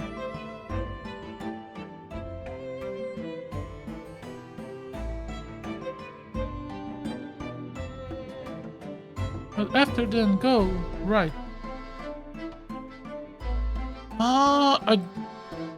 No, there wasn't. Where was the Okay, so I didn't see. I'm not seeing the two shadows. Did I? Okay, pause. This frame. Go back. Pause. And now put this on this screen. Yeah, no, it matches. Yep, they're not holding the things, but yep, it's matched. That's the ears. Yep. Okay. Name is Ringo Skolskin. Occupation, same as him. Tobias Gregson, Scotland Yard Inspector. That's right, we are what they call the Three Skulking Brothers. Is that third one Mr. Jojo? Damn! Dude has chin for days. And he won this one. What are you looking at me there for? Don't lump me in with you lot. Can't blame me, that's cold. Don't you know what we're going through? It's our older brother, lost contact with him we have, so we're scouring every shade corner of the capital. Last night, we came across you, the very split of the book. Ain't that right, Ringo? Yeah, Nash is his, the very split of him. So we decided there and then we were gonna call you Big Brother Scovy. Come on, leave it out, you two. Skulking, and that's before he ran out of chips. Okay, that was a little bit difficult to read, but okay. Well then, Inspector Scovey's Greg's come. Begging your pardon, sir, my name is Tobias. What I would like to know, Inspector, is what are you doing in the witness stand? The Skulking brothers are currently under arrest, my lord, on suspicions of theft and murder. Thieves, are they these three? No, my lord. Beg your pardon, but please don't lump me in with this lot. 2 nights ago, the two brothers illegally entered an establishment with the intention to burgle, and in the course of their nefarious action, they became embroiled in a far more sinister crime. By jolly, you mean to say, what an extraordinary coincidence! Indeed, my lord. While attempting to burgle the pawn shop brokery, they witnessed its proprietary murder. Order. The various trespasses of these brothers is not the subject of today's proceedings, though they will naturally face trial in very near future. With your lordship permission, I'd like to remain in the stand to keep these gents on the straight and narrow. Of course, Inspector. Spectacle as I am about the caliber of this witness, I will permit them to take the stand. Mr. and Mrs. Skulking, you will now testify before the court. Describe the events of the night in question and what exactly you saw. Happy to? Because a skulking, never skulking.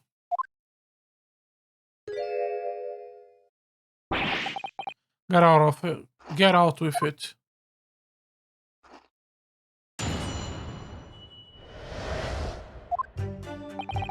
We were walking down the Baker Street in the small hours, and the Gaff's door was ajar. See, it was like some kind of sign begging for us to go in. It was, but once we got inside, Kurt blimey lummy, we heard a gunshot from the back room. We went to see what was what, but the door was locked from the inside. We never did nothing, Governor. We never took nothing. We just left after that, nice and quiet. After shooting Holmes, of course. A terrible coincidence, would seem. At the precise moment these miscreants entered the property, an even more sinister crime was afoot. The witness testimony is consistent with the crime scene in every detail. The door providing access to the storeroom from the main shop was indeed locked from the inside. And with that, only the victim and the accused were found.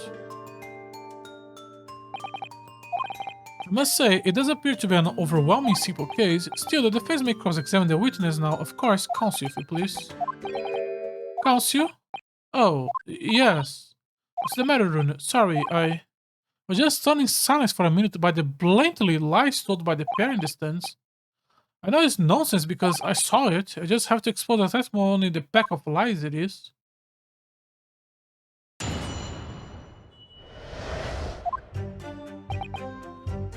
Do I have proof of Sherlock being shot? No? Okay. Press? Let's just press everything as always. The front of Winbank was ajar, you say. What time of the night was this? Must have been about 1, right, Ringo? Yeah, I said so, right, Skokie? How would I know? The place would have been shut at 1 in the morning, just like every other shop in town. Well, it was pitch black inside, it's true, and they're right, Ringo. Not sure, Nash. I seem to remember a little light burning inside. What about you, Skokie, me old mucker? Leave me alone. There definitely was a small lamp burning inside. That's what alerted us to the situation in the first place. And when the gentleman ventured... Don't call them gentlemen. Ventured into the open establishment, the accused Miss Gina already have muzzled her gun, trained on the unfortunate victim. That is pure conjecture. Perhaps, but it changed nothing. You are really not the good guy prosecutor I thought you were gonna be. You are a asshole. His brothers inadvertently went into the middle of a cold-blooded murder. Simply because they found the door of the victim's establishment open and ventured inside. Like, we completely proved the fourth case and you never said a word after we proved that that he was innocent. Right, that what happened. It was like some kind of sign begging us to go in. It was, sorry. What are you trying to suggest? That you have to go in? Well, God moves in mysterious way, they say, don't they, Ringo? They do, Nash, they do. Must have been some sort of providence, I reckon. God will often present itself as whims of thieves, does it? It weren't no whims, I'm dead sure of that. It weren't Nash, it weren't Nash, it weren't. Like we said at the time. You don't just find doors open in the middle of the night like that. Nah, there's no two ways about it. It was a sign that our long-lost brother was inside. They are not very good liars, are they? Well, you can't deny it. It led us to the bloke who looks just like our brother. I wonder if this is gonna lead to something. I said cut it out. Because the brother is probably Mr. Jojo, right? Yeah. Those chips are getting chomping today. But once we got inside, God blimmin' lummily, we heard a gunshot from the back room. Hold it! A gunshot, just one? Are you sure about that? Yep, just one, Governor. I can swear to that. It was, Nash, it was. Ain't that right, Brad?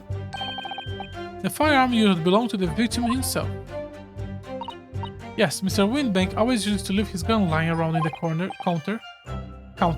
Right, I remember. When we examined, we found the revolver was completely out of rounds. That makes sense. Mr. Windbank always used to say he only ever kept a single bullet loaded. That's true, I remember he saying that as well. So we can say with considerable certainty that only a single shot was discharged from the firearm used on this specifically firearm. Not sure that that's the murder weapon. Yes, my lord, we can. And should I remind the court that the firearm in question was discovered in the hand of the... Why are you so forward today? What did Chief Lord Justice told you? Wonderful. We went to see what was what, but the door was locked from the inside. Do you mean the door between the men's shop and the storeroom? If my learned friend is having difficulty grasping the situation, perhaps a drawing would help. Excluding the shop entrance for the street, there is only one other door, that is that of the storeroom. Of course, there was only a little oil lamp burning, that not much to see. The door was hidden behind the curtain and all. That's right. When we arrived, the door was mostly obscured by the curtain. Tell me, why exactly did you try to open the door? Huh? Any normal petty thief would run at the sound of a gunshot, I should think. Well, your turn to rabbit, Ringo. Well, Nash, yeah, I suppose you have said we ain't normal, huh? Broadly speaking, human responds in one of two ways to hearing a gunshot or scream. Timely flee, gripped by fear, while the courageous investigate to see if they might help. These gentlemen are the later... my learned Japanese friend, it would seem, is of the former. Alright, so I just proved that I was a coward that night. Thank you, Counsel. So, I believe you all understand that the door was locked and could not be opened. Proceed. We never done nothing, Governor. We never took nothing. We just left after that. Please, Hold it! nice and quiet. You didn't do or take anything. Is that your story? Well, it was bad soon, weren't it? It was, Nash, it was. Didn't even have the time to pull me ducks on me, Lucy Lockett. So, with no time to take your hands out of your pockets, you just left nice and quietly, say? That's right, Governor. Nothing we hate more than violence. Peace-loving nibblers, we are not burglars. We are, Nash, we are. Never even pull ducks out of me Lucy lockets. So, you clearly like us to believe... Come again? As you flee from the pawnbroker that night, you do not run into anyone else. And did you not fire a gun at that person? Saltation, they fired a gun, you said? Believe me, Governor. You ain't telling us it was you in the doorway. It was. Why the bleeding order? Didn't you mention that before? You were armed with a gun, and you fled and as you fled the scene, you fired that gun. Along with the great detective, Sherlock Holmes. They shot the great Mr. Holmes. I did hear, actually, there were rumors he's being rushed to the hospital. The great Holmes, that's beyond the pale. On the night in question, the Spire were arrested by the police within minutes of discovery of the crime scene. The suspicious countenance rapidly gave them away. And when searched, a firearm was indeed found in their possession. Furthermore, the barrel shows signs of a shot having been fired from it. The prosecution invites his lordship to examine the firearm recovered from these brothers. Yes, indeed, the remnants of powder around the muzzle, as you said, Counsel. The court will hold this weapon as evidence.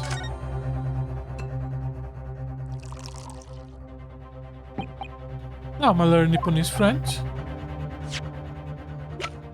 Gun. Looks like a gun. No specific markings or anything. Okay.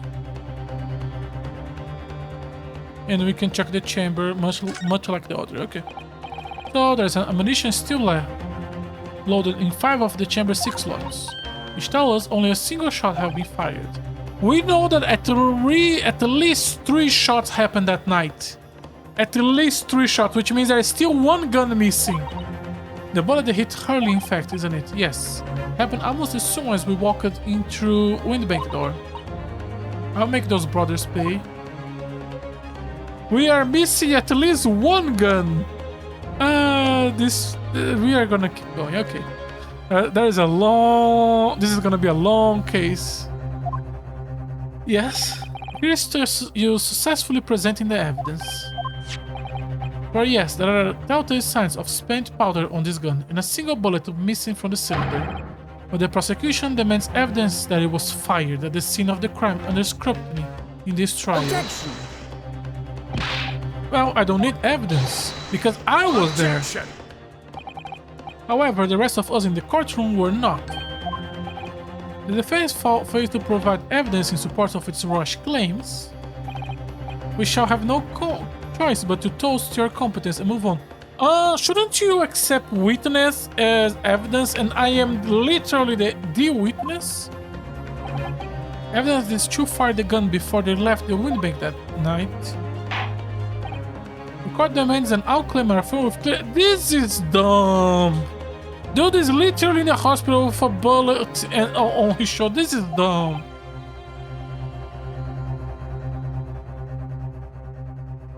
Okay, I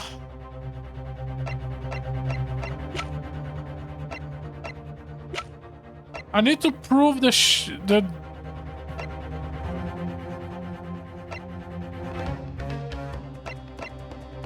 I need to prove what? That the Sherlock in the hospital? I'm gonna go with the blood samples because I generally don't know. The evidence is in this portfolio. What on earth have you there, Counsel? Oh, because is it to prove that from the calendar that there was something will happen that night? But that shot happened before the Holmes was shot. During the course of investigation, we discovered a number of bloodstains. Not trusting the police to do the job they are trying to do. How arrogant. My dude, I have proven multiple times that the police is fucking dumb. Shut the fuck up. Why are you being such an asshole today? Well, anyway, we analyzed all the blood samples we found and recorded results in this portfolio. When you claim to have evidence, the court The court is demanding therein? Yes, my lord. No more dealing then, counsel. Present the pertinent evidence. Proves the witness and load the firearm at the scene. This is the right one, but it's wrong, because this is not their bullet. Take that! What is that? Explain. It's a photograph you print taken at the Windbank pawnbroker on the day of the incident. On the scene of the crime, is it? Is that a bullet hole? And if my eyes deceive me, I presume the bullet is still lodged in there. Yes, as your lordship noticed, the bullet pierced Mr. Windbank calendar. The data shows on the 16th of April, the very day the pawnbroker with death. The incident occurred 1 hour after midnight, but this indicates that a separate shot has been fired sometime after the calendar has been set to the 16th. That's right, and while it is irrefutable, the defense believes that this is credible evidence that the witness did fire a round for their gun in the pawnbroker that night. But it isn't! Order, how does the prosecution stand, Lord Van Zix?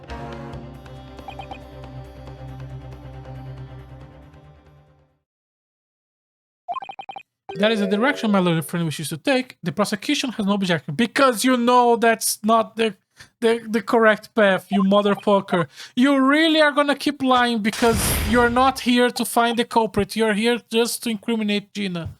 You motherfucker. I don't give a fuck if you reveal at the end that you know the truth and you are trying to make me go to the... No, shut the fuck up. But you forgive me for flinging my hollow chalice aside in disgust at the repugnancy exposed. Yes, on the night in question, these brothers entered the pawnbroker illegally. And like the bold bodies they claim to be, opened fire on the new arrivals before fleeing back on the street. Take it easy there, Governor. You weren't gonna land us in the soup. We have a deal. You weren't gonna get into the details. Now then, Scunny, set the bloke straight. I have nothing to add. So he knew. Van Zix knew the testimony was almost certainly expose the extent of their crimes. And can we please point that out, that Van Zix knew and was trying to hide the facts? It would seem now that I owe my little Nipponese friend a word of gratitude. What do you mean? What I mean is that you have helpfully confirmed an important fact. To what fact do you refer? As has been established at the point of their arrest, a single shot has been fired from the brother's gun. However, if the shot that found its target is Mr. Sholmes, then clearly this witness cannot be accused of the fatal shooting of the proprietor and the victim. In other words, these two men have no material connection to the murder at Mr. Windbank at all. Well, that's it.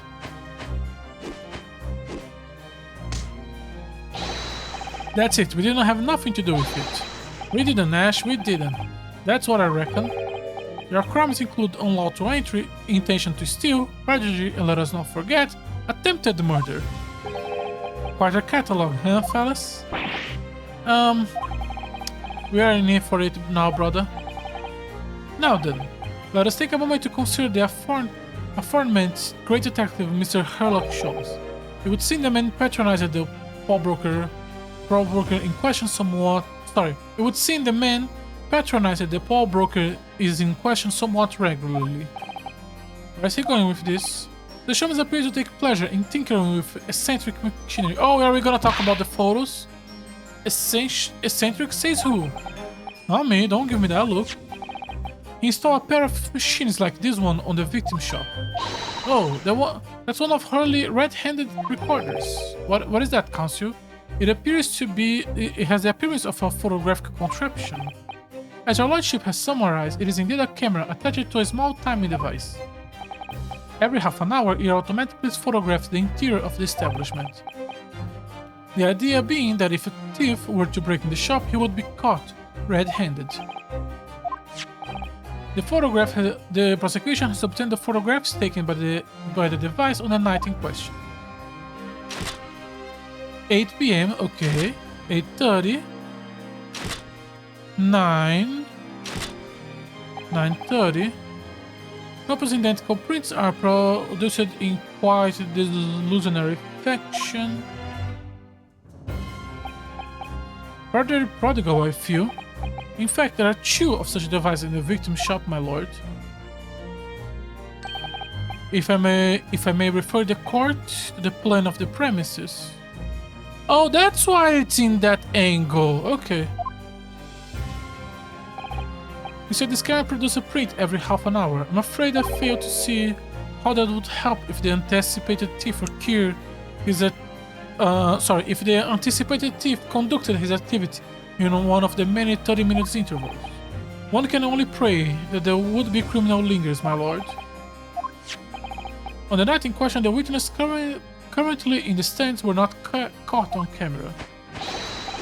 That's a bit of Friar Tuck, huh, brother? Lady Luck loves this culling. Witness, at what time did the trespassing begin? Must have been just after 1, right, bro? Must have been, Ash, must have been. Just on 1. In which case, minutes before these brothers entered the establishment, what scenes we might expect to see within the shop? Let us examine the evidence. Good lord. Can I see the calendar? She has the coach, has his gun. The defendant. Miss Gina Lestrada. Do you have one of 130 and 2? As the court can clearly see, I want to see the other pictures. Oh, also the photo is here. When was the photo put here? The accuser is pictured gun in hand facing the victim over the shop counter. No doubt coercing the proprietor to open the door to his storeroom. Quite, one can only too easily imagine the events that unfolded. The court will take this photograph print as evidence. I would like to see the other ones. Game stop. How much of this case is just hiding information from the player until it's time for the player to see the information? I don't believe it, Gina. In short, the accused is the only person who could possibly killed Mr. Windbag. Are we gonna see a testimony from her at some point? I kinda really want to. I say, my lord. Wonder if I might put in a word at this point. Go ahead, Mr. Foreman. Took a belly bullet to the knee in the Battle of Mainwood, 1880s. 1880, don't you know? Decorated for it and all that, but forced to retire from service sadly. Of course, a medal can never outshine the exploits of chaps like us on the battlefield. Yes, Mr. Foreman, and what exactly is your point? Carried on the battlefield after retirement, you see, the battles of daily life, if you like. And here I am now leading this small squadron, 6 men, all good and true. And we all go down together, you mark my words, one for all and all for one. You know there is a terrorist in your 6 good men? The ladies and gentlemen of the jury have reached an agreement, have they? That's what we are to understand. Well, Mr. Foreman, is that correct? In manner of speaking, yes. This is Garidad squadron position, sir. What? Just status report to the court, man, on the double. The lordship insists on promptitude at all times, and that goes for making decisions too. I think you'll find the truth is as clear as day. I could reach out and touch it. I wouldn't have left it in there, I just wouldn't, but in all honesty, I can't actually remember. Were you operating Sherlock and you left the bullet inside him? Situation clear, stop. No room for doubt, stop. True now, undeniable, stop. Very sorry for brothers. They are unlucky. No, you are not the third brother. You are a terrorist from Russia. Russia? German? No. Russia. I think it was Russia. Very well, and I will call upon each member of the jury to state his or her leaning in this matter. Announce your considered verdicts to the court. Guilty. Guilty. Guilty. Guilty. Guilty. Guilty. With his... I get what they were going for, but I don't like how we have to do the same dance in the start of literally every single case with a jury. Every single one started like this. It does indeed appear that the jury is anonymous in its leaning already. A photograph. It must be the definitive evidence that Gregson mentioned. But Gina didn't shot him. No, of course not. Lord?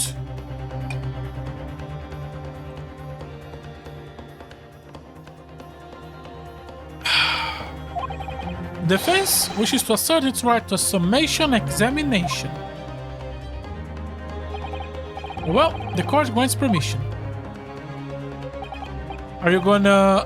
you refuse to admit defeat for the third time, even though every single time you were right. We shall proceed immediately with the summation examination. Mr. Foreman, are all members of the jury ready? Absolutely, sir. Always ready for action, my chaps. Very good. Ladies and gentlemen of the jury, you will each explain on what grounds you have determined the defendant to be guilty.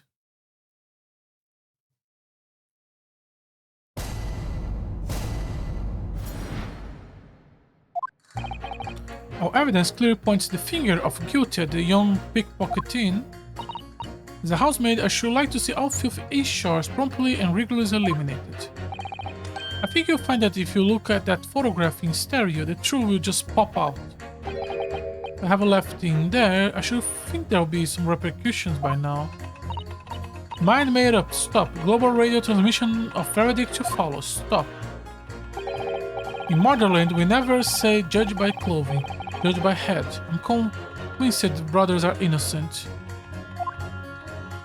Okay, like none of you gave an actual reason. The circumstances of the crime and the evidence doing and implicate the defendant rather comprehensively. Storeroom, locked from the inside, in which the victim and the accuser were discovered alone. And in the accuser's hands, the fatal revolver, the firing of which we heard by the witnesses. Not to mention the sprint. Take from a chap who's seen action on the battlefield. That young girl is on the verge of pulling the bullet trigger, but she didn't. Thanks a lot, Mr. Sholmes. Oh dear, Hurley's camera were supposed to help, not hinder. My friend, I think you have an uphill struggle ahead of you. Can I see all the other photos? Can I see the other camera? Can I see the photos from 30 minutes before and 30 minutes after? You know there is proof in those photos, but you are hiding from us. But Gina didn't shot Mr. Windbank. Which means there's more to the situation we have yet to see. Agree. You have the floor, counsel. Proceed with the summation examination.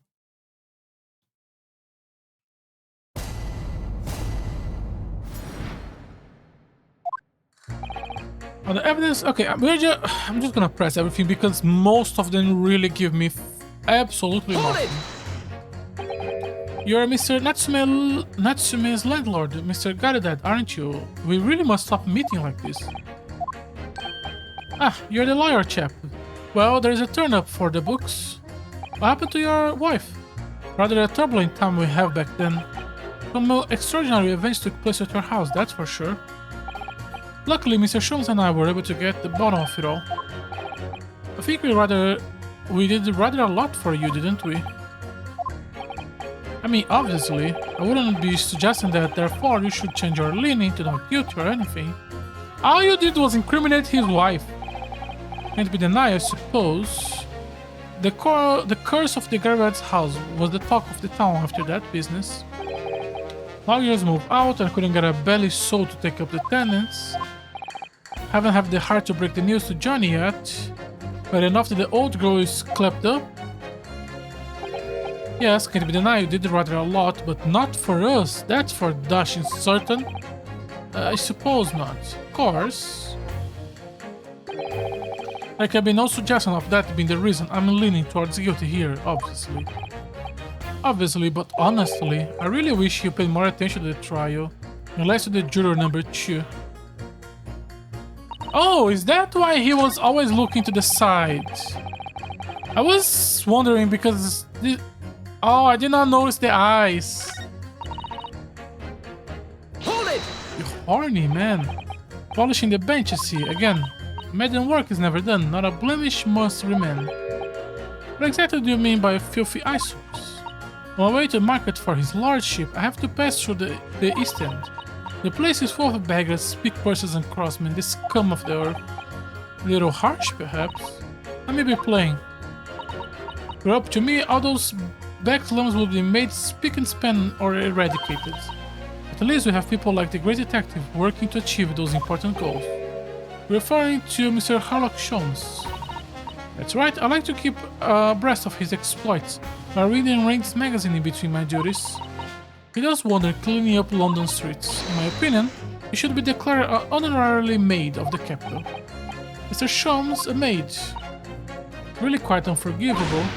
Goddess come having the audacity to shoot our very greatest detective. Minor detail, it was the 2 brothers Descent who shot Sholmes, not the defendant. A minor detail indeed, they are all gutter scum as far as I'm concerned. Well, it just might be the idea to get our facts straight anyway. Yes, alright, I shall amend my statement. Those brothers are the scum of the earth. They should swing for shooting the great detective. Hold it! It has nothing to do with the defendant. I agree, the shooting of Mr. Sholmes was an unforgivable act. But the purpose of this trial is to determine who shot the pawnbroker. I'm afraid you're splitting hairs, sir. Sorry. Whenever it was the tip of the pick purse, it was still gutter trash to shoot the pawnbroker in the end. Few of that should be cleaned up and eradicated in my considerate opinion. Thank you so much for sharing. Changing this main mind isn't gonna be easy. You know, it was one of the 2 brothers that shot Hurley, wasn't it? Yeah, without questions. Well then, I'll never forgive them. Oh, Iris. Perhaps we can use the maid's statement to help us somehow. Yes, maybe. Let's listen to what each juror has to say. Okay, so... her with Mr. Terrorist. Hold it! What do you mean look at the photograph in stereo? Sorry, what? Oh, don't you know? If you look at the photograph print normally, it looks as though the pickpocket girl is about to shoot the victim, obviously. But there is no indication the defendant ever fired the gun. All I'm saying is that if you look at the same print in stereo, it could reveal all sort of new information. By any chance, are you a fan of stereoscopes? Oh, how did you know? Let's call it a lucky guess. It never gets old seeing 2 prints merging into one before your eyes. It's extraordinary, it's captivating, it's the height of modernity. Modernity. Oh yes, I think you'll find the stereoscope is here to stay. Give you a new perspective we can only dream of before. The greatest invention the world has ever seen. If only could give me a new perspective of this case. If I have left in there, I think there would be persecution by now. Repercussions. What exactly are you muttering about all this time, sir? You kept talking about having left something somewhere. Ah, so sorry. As you can probably tell, I'm a surgeon. Surgeon? That's totally passed by me. Of course, people conducting surgery in this country aren't considered to be doctors, oh no. Even though me and my kind are at the forefront of medical science, the real brains of the field. Really? There was also the thing, I think London really hated nurses or something. Before, was it Nightingale? Nightingale came from British, right? The whole thing with was with an English newspaper, right? Yeah. Mail or something like that. So what is it that you think you have left behind? Well, that's a little embarrassing to be honest. You see, I was operating on someone yesterday, standard thing, went through the abdomen.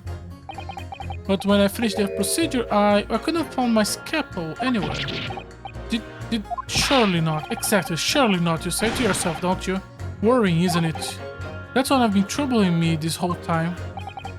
Could I really have left my scalpel inside the fella belly? No, of course I couldn't. So there you have it. Like I say, a little embarrassing, really. That's one way of putting it. The other is manslaughter. That's exactly my concern. And seeing as this case appears to be all but swallowed up, I need to focus on trying to remember exactly what I have sewed up elsewhere. Now, I'm sure I made sure everything was back as it should be. Well, as sure as I can be without being sure. Sure, I need to be more sure. Mind made up? Stop. Global ratio transmission of Veradig to follow. Stop. Hold it! Sorry, radio transmission? What do you mean? Are you from the Far East? Stop. Yes, from the Empire of Japan. All communication with Far Eastern nation used to take place by mail. Royal Mail steamers take more than a month to complete the journey. But now we have electric telegram, so we can send messages using electrical signals. Thousands of miles of cable have been laid along the ocean beds, connecting the entire world. Thousands of miles of cable on the ocean bed? It makes my head hurt just thinking about it. You are well informed, young lady. But cables will soon become a thing of the past. Stop. Just when I was trying to catch up. Radio transmission is the future. Stop. Messages carried on airwaves to the four corners of the globe. Stop. Excitement glowing. Stop. Atmosphere electric. Stop. Right. Try not to wear your fingers. Era of the wireless telegraph. Stop. Driving technological revolution. Stop. Who are you sending this to?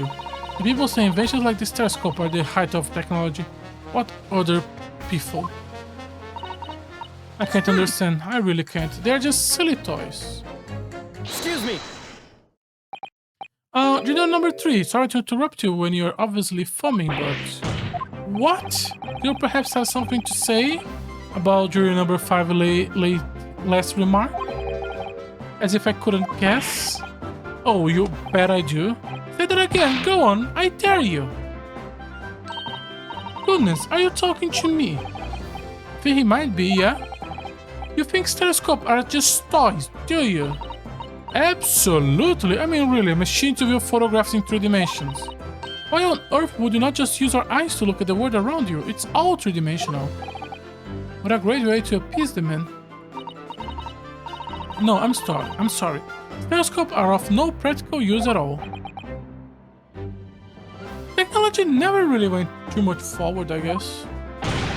I think the 3DS used something that was kinda like it, but not really. It was something kinda like it.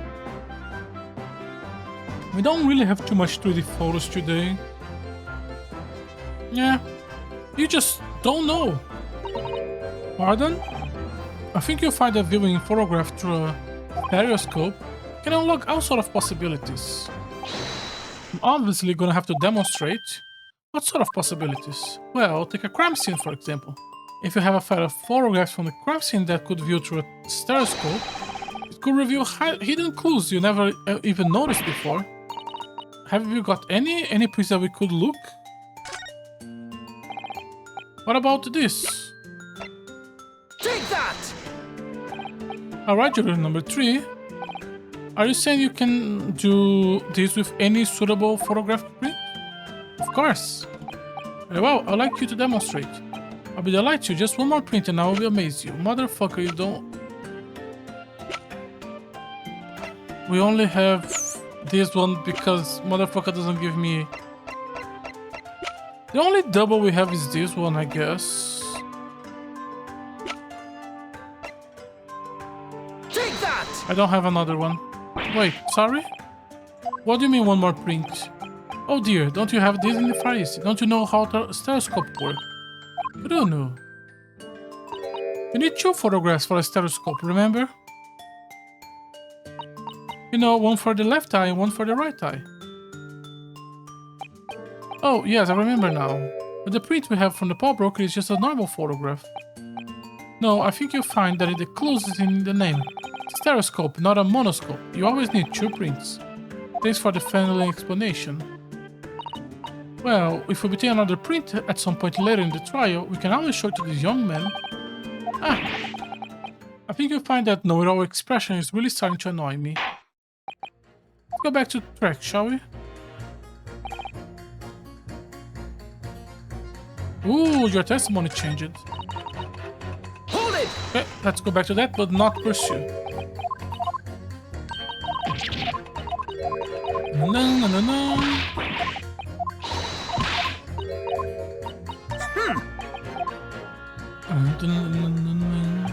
So, what exactly do you think? Why exactly do you think the defendant is guilty? Quite simple. You haven't been shown a scrap of evidence to suggest that she isn't the culprit. Just as Radio Wave dashed to the sky faster than the eye can see, we should dash to the conclusion of this trial and stop pandering to this indecision. In Motherland, we say never judge by clothes, judge by head. I'm convinced brothers are innocent. Hold it! Please tell me you're not William Bolshevik, the Russian revolutionary. Revolutionary?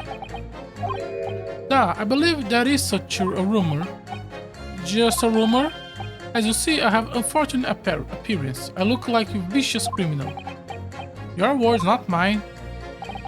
People call me revolutionary, murderer, autocrat, and which gloves fits. Good day. I'm visiting London for sightseeing. I would like to take a bus to Crystal Tower, please. Right, it doesn't say stage at all. You have to forgive for having my doubts. Be treated like vicious criminal all the time. If it were me, where it is very painful, people do not realize. So I have much sympathy for these brothers. People say they are criminal only because of how they look. The Skulking brothers? Maybe they went inside Paul Broker's shop. But they have done nothing wrong, that is all I want to say. Skull brothers did nothing wrong that night. That's one not so little misunderstanding I will need to clear up straight away. Tell me something, Aris. What is it, Bruno? The jurors are chosen at random from inhabitants of London Tower, are they not? Who put him there? Because someone put him there on purpose. In that case, how is it that there is a Russian tourist sitting among them who looks for all the world like a revolutionary? I wish I knew. So it is weird that he was called there. We need to find contradiction in the jurors. We have to go. Okay. So first one is you with you. Objection! These two statements clearly contradict each other. Your lord, counsel, explain yourself. Oh my statement contradictory. Contradict. Juror number 6, you got the wrong end of the stick. I do not have stick, I have mouse. As juror number 2 said earlier, when the Skulking brothers fled the scene on the night in question, they fired a shot from the revolver. Yes, they shoot poor Mr. Showman in the abdomen. And as I understand, surely now got that me to court now that you didn't hear. Abdomen. Sorry, my English is still learning. You are telling the court you didn't hear. Forgive me, I did not hear. Here is word, abdomen, part of the person's body containing stomach and other vital organs.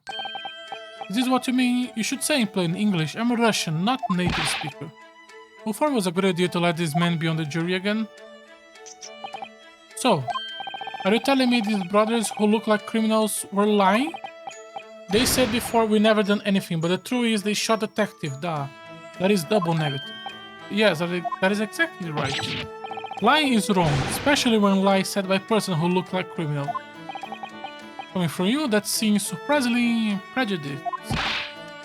This means, when they say we never took nothing, maybe it was also a big fat lie. Is that true? Well, according to the police report, no stolen goods were found, so... Enough, I trust no one now.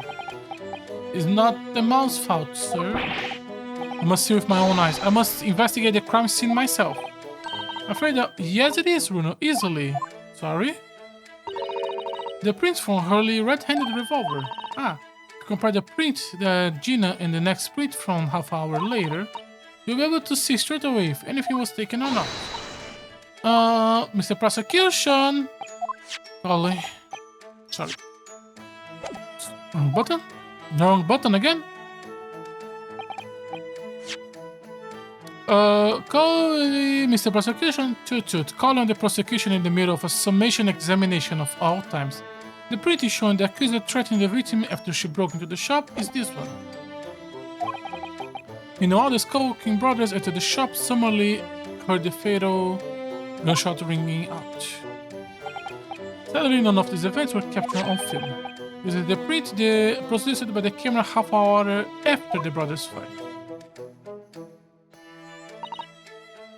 This was taken after Hurley was shot. As far as I can tell, the doll is missing. Nothing has been taken. That doesn't seem to be the case. I can't notice anything that's obviously missing. Yeah, I can.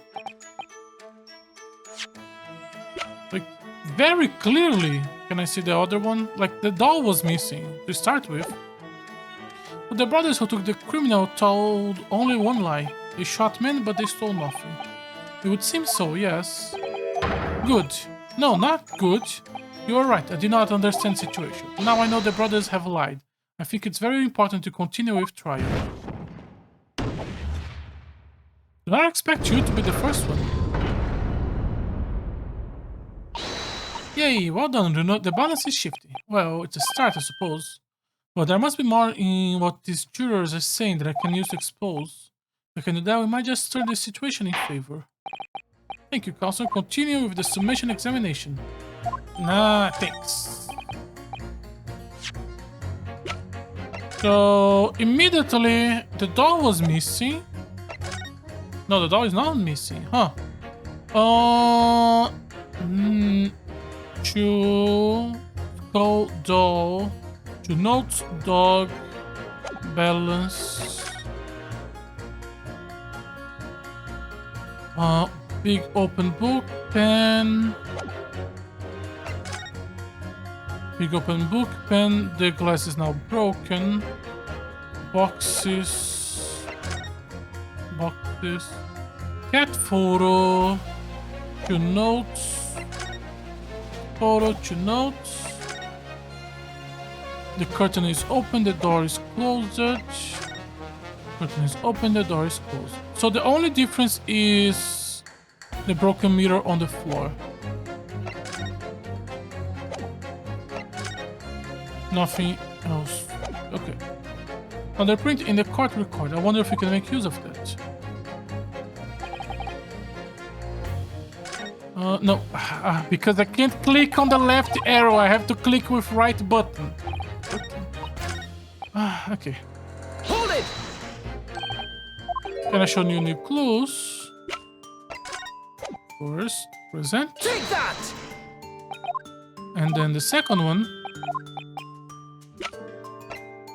Take that! Alright, these two prints were both taken with the same camera in Windbank on the night in question. Yes, I see. Tell me, Mr. Lawyer. You know how Star Trek image works? Do you understand the principle? Yes. You don't need to repeat it. Okay, I'm just gonna skip.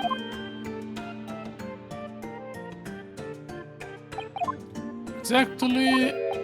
What happened if you used to forget they're exactly the same then? No, obviously that wouldn't work at all. Not for seeing the scene three-dimensional anyway. Oh, of course, now I see. I think the young girl has discovered the secret. I have. Can you uncross your eyes before you tell me? I have another look at the two photo pictures from Hurley camera. Runner, go on. So aside from the broken glass,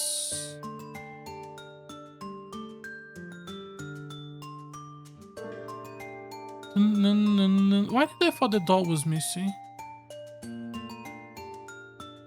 Doesn't look like there's anything else aside from that. There are two people in the first and no people in the second. Well, yes, I can see that. Try looking at the people in 3 dimension. Okay, I'll give it a try. I'm not. Oh, did you manage to see properly? Yeah. What's going on with these two pictures? Some of the things in the corner sort of jump out at you. Do they? Huh? Yes, that's it, you see. That's the other amazing power of the stereoscope. Other amazing power? I'm not gonna explain this black magic. Why did do some of the thing on the council seem to jump out of like that? Think you find that you consider the basic principle of the stereoscope, you answer your own question. The basic principle. As I said, if you try to look at your identical pictures using the stereoscope, it won't work. It's a slightly shift in the position of certain objects that let you see pictures into three dimensions. In other words, these were slightly shifted. Yeah, there was a slight shift to the right. Because here you can see how the table and the white part of the note lined up, but here they are a bit to the right. So that actually there must have been a slightly shift in their position. Yes, they must have. But why? Now hold on, got a reasonable grasp of the whole cross-eye business now, I said, but why the hell does the shift between the two prints exist in the first place? So the answer, fella, come on, you're cross-eyed master. Me? I haven't the first idea. You know, it's quite simple. It is? Just think through step by step. The first photograph was taken at 1 AM. Then 30 minutes later, the second photograph was taken. The position of some objects on the counter appears to have shifted slightly in the interim. So that means something in the half-hour interval must have tampered with the things on the counter. Someone tampered. The information stopped, not mentioned in testimony so far stopped. We have to go around in circles here, it seems. I'm starting to see what I should be aiming at in this summation examination. Ladies and gentlemen, the question now is clear. We know the items at the countertop were moved, but by who? Are you suggesting you might know? Of course. I can tell you right now who is responsible. It wasn't...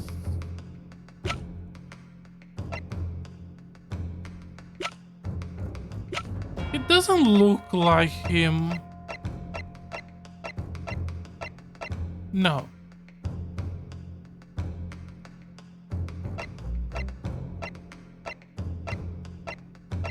No, the ears are different.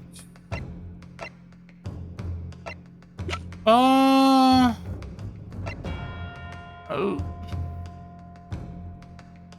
Let's go with the skulls for now, because I really don't know. It was the witness couldn't understand the Sculling brothers. Yeah, it had to happen before we got into the scene. This does not agree with what brothers said in testimony before. They said they did not even have time to pull Duke from Lucy Locket. My phrasebook says Duke meaning hands and Lucy Locket means pockets. What is this, another lie? Is that what you're saying? Yes, I'm afraid so. Now hold on a minute, yeah, you can't be sure of that. I quite agree. The accused is a common pickpocket after all. It's perfectly possible that she went to the things on the desk to see what she might steal. I think that's unlikely. Why exactly?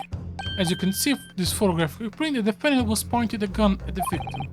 It would seem, as my learned friend indicates, that she was coercing Mr. Windbank to open the storeroom door. In other words, Ms. Lestrange's interest lay within the storeroom, not in the main shop, giving her no reason to touch anything on the counter.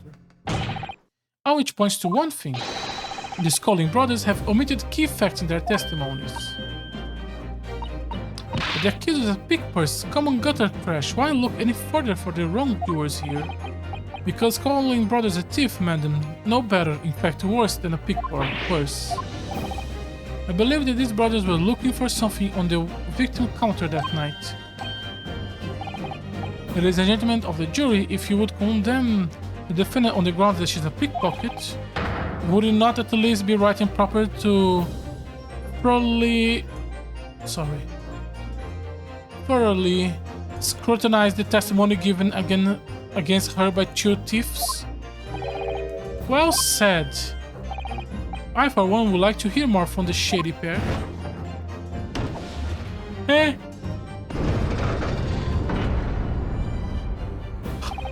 Can you all see it now? I think you find stereoscopes aren't playthings. You see their extraordinary potential. First, You have seen their certain extraordinary potential firsthand. Wholeheartedly agree. Stop. Must purchase after trial. Stop. We return home via Regent Street. Stop. Gonna buy a stereoscope? Well, it would seem this trial has yet to run its course. Ladies and gentlemen of the jury have declared their inclinations via the mighty scales of justice. I hereby call this summation examination to conclusion. The balance altered in the defendant's favor. 2 lean to guilty, 4 lean to not guilty. Accordingly, the jury is without consensus, and I order this trial to continue. Well done. Oh, by the way, you should hold on to this. You never know when my comment could be useful. Last one trial will be unusual, surely, but alright. The stereoscope has been entered into the court trial.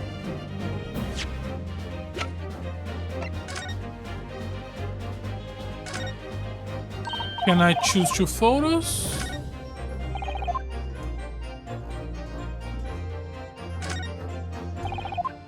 No, I guess. And we have reached the other side. Van Zix, you instruct the witness that the court demands additional testimony from them. I won't spoil the bouquet to the soul, my lord.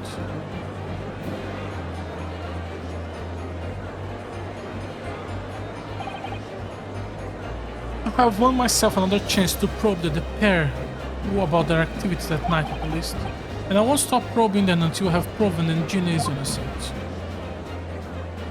I do wish we have Gina on the stand as a witness at some point. Should we stop here? I can kind of keep going, but if the game thinks this is a nice stop point, let's go with it. And from what I understand, this case is a bit long one, and I did start this stream late today. So yeah, I think this is not a bad point to stop. So, as always, thank you very much for watching today's stream. If you're interested in watching more of my content live, I try to stream on Twitch every day. If you're interested in watching some of my old content, I try to archive everything on my YouTube channel. Once again, thank you very much for watching, and hopefully you will join me tomorrow. Bye bye!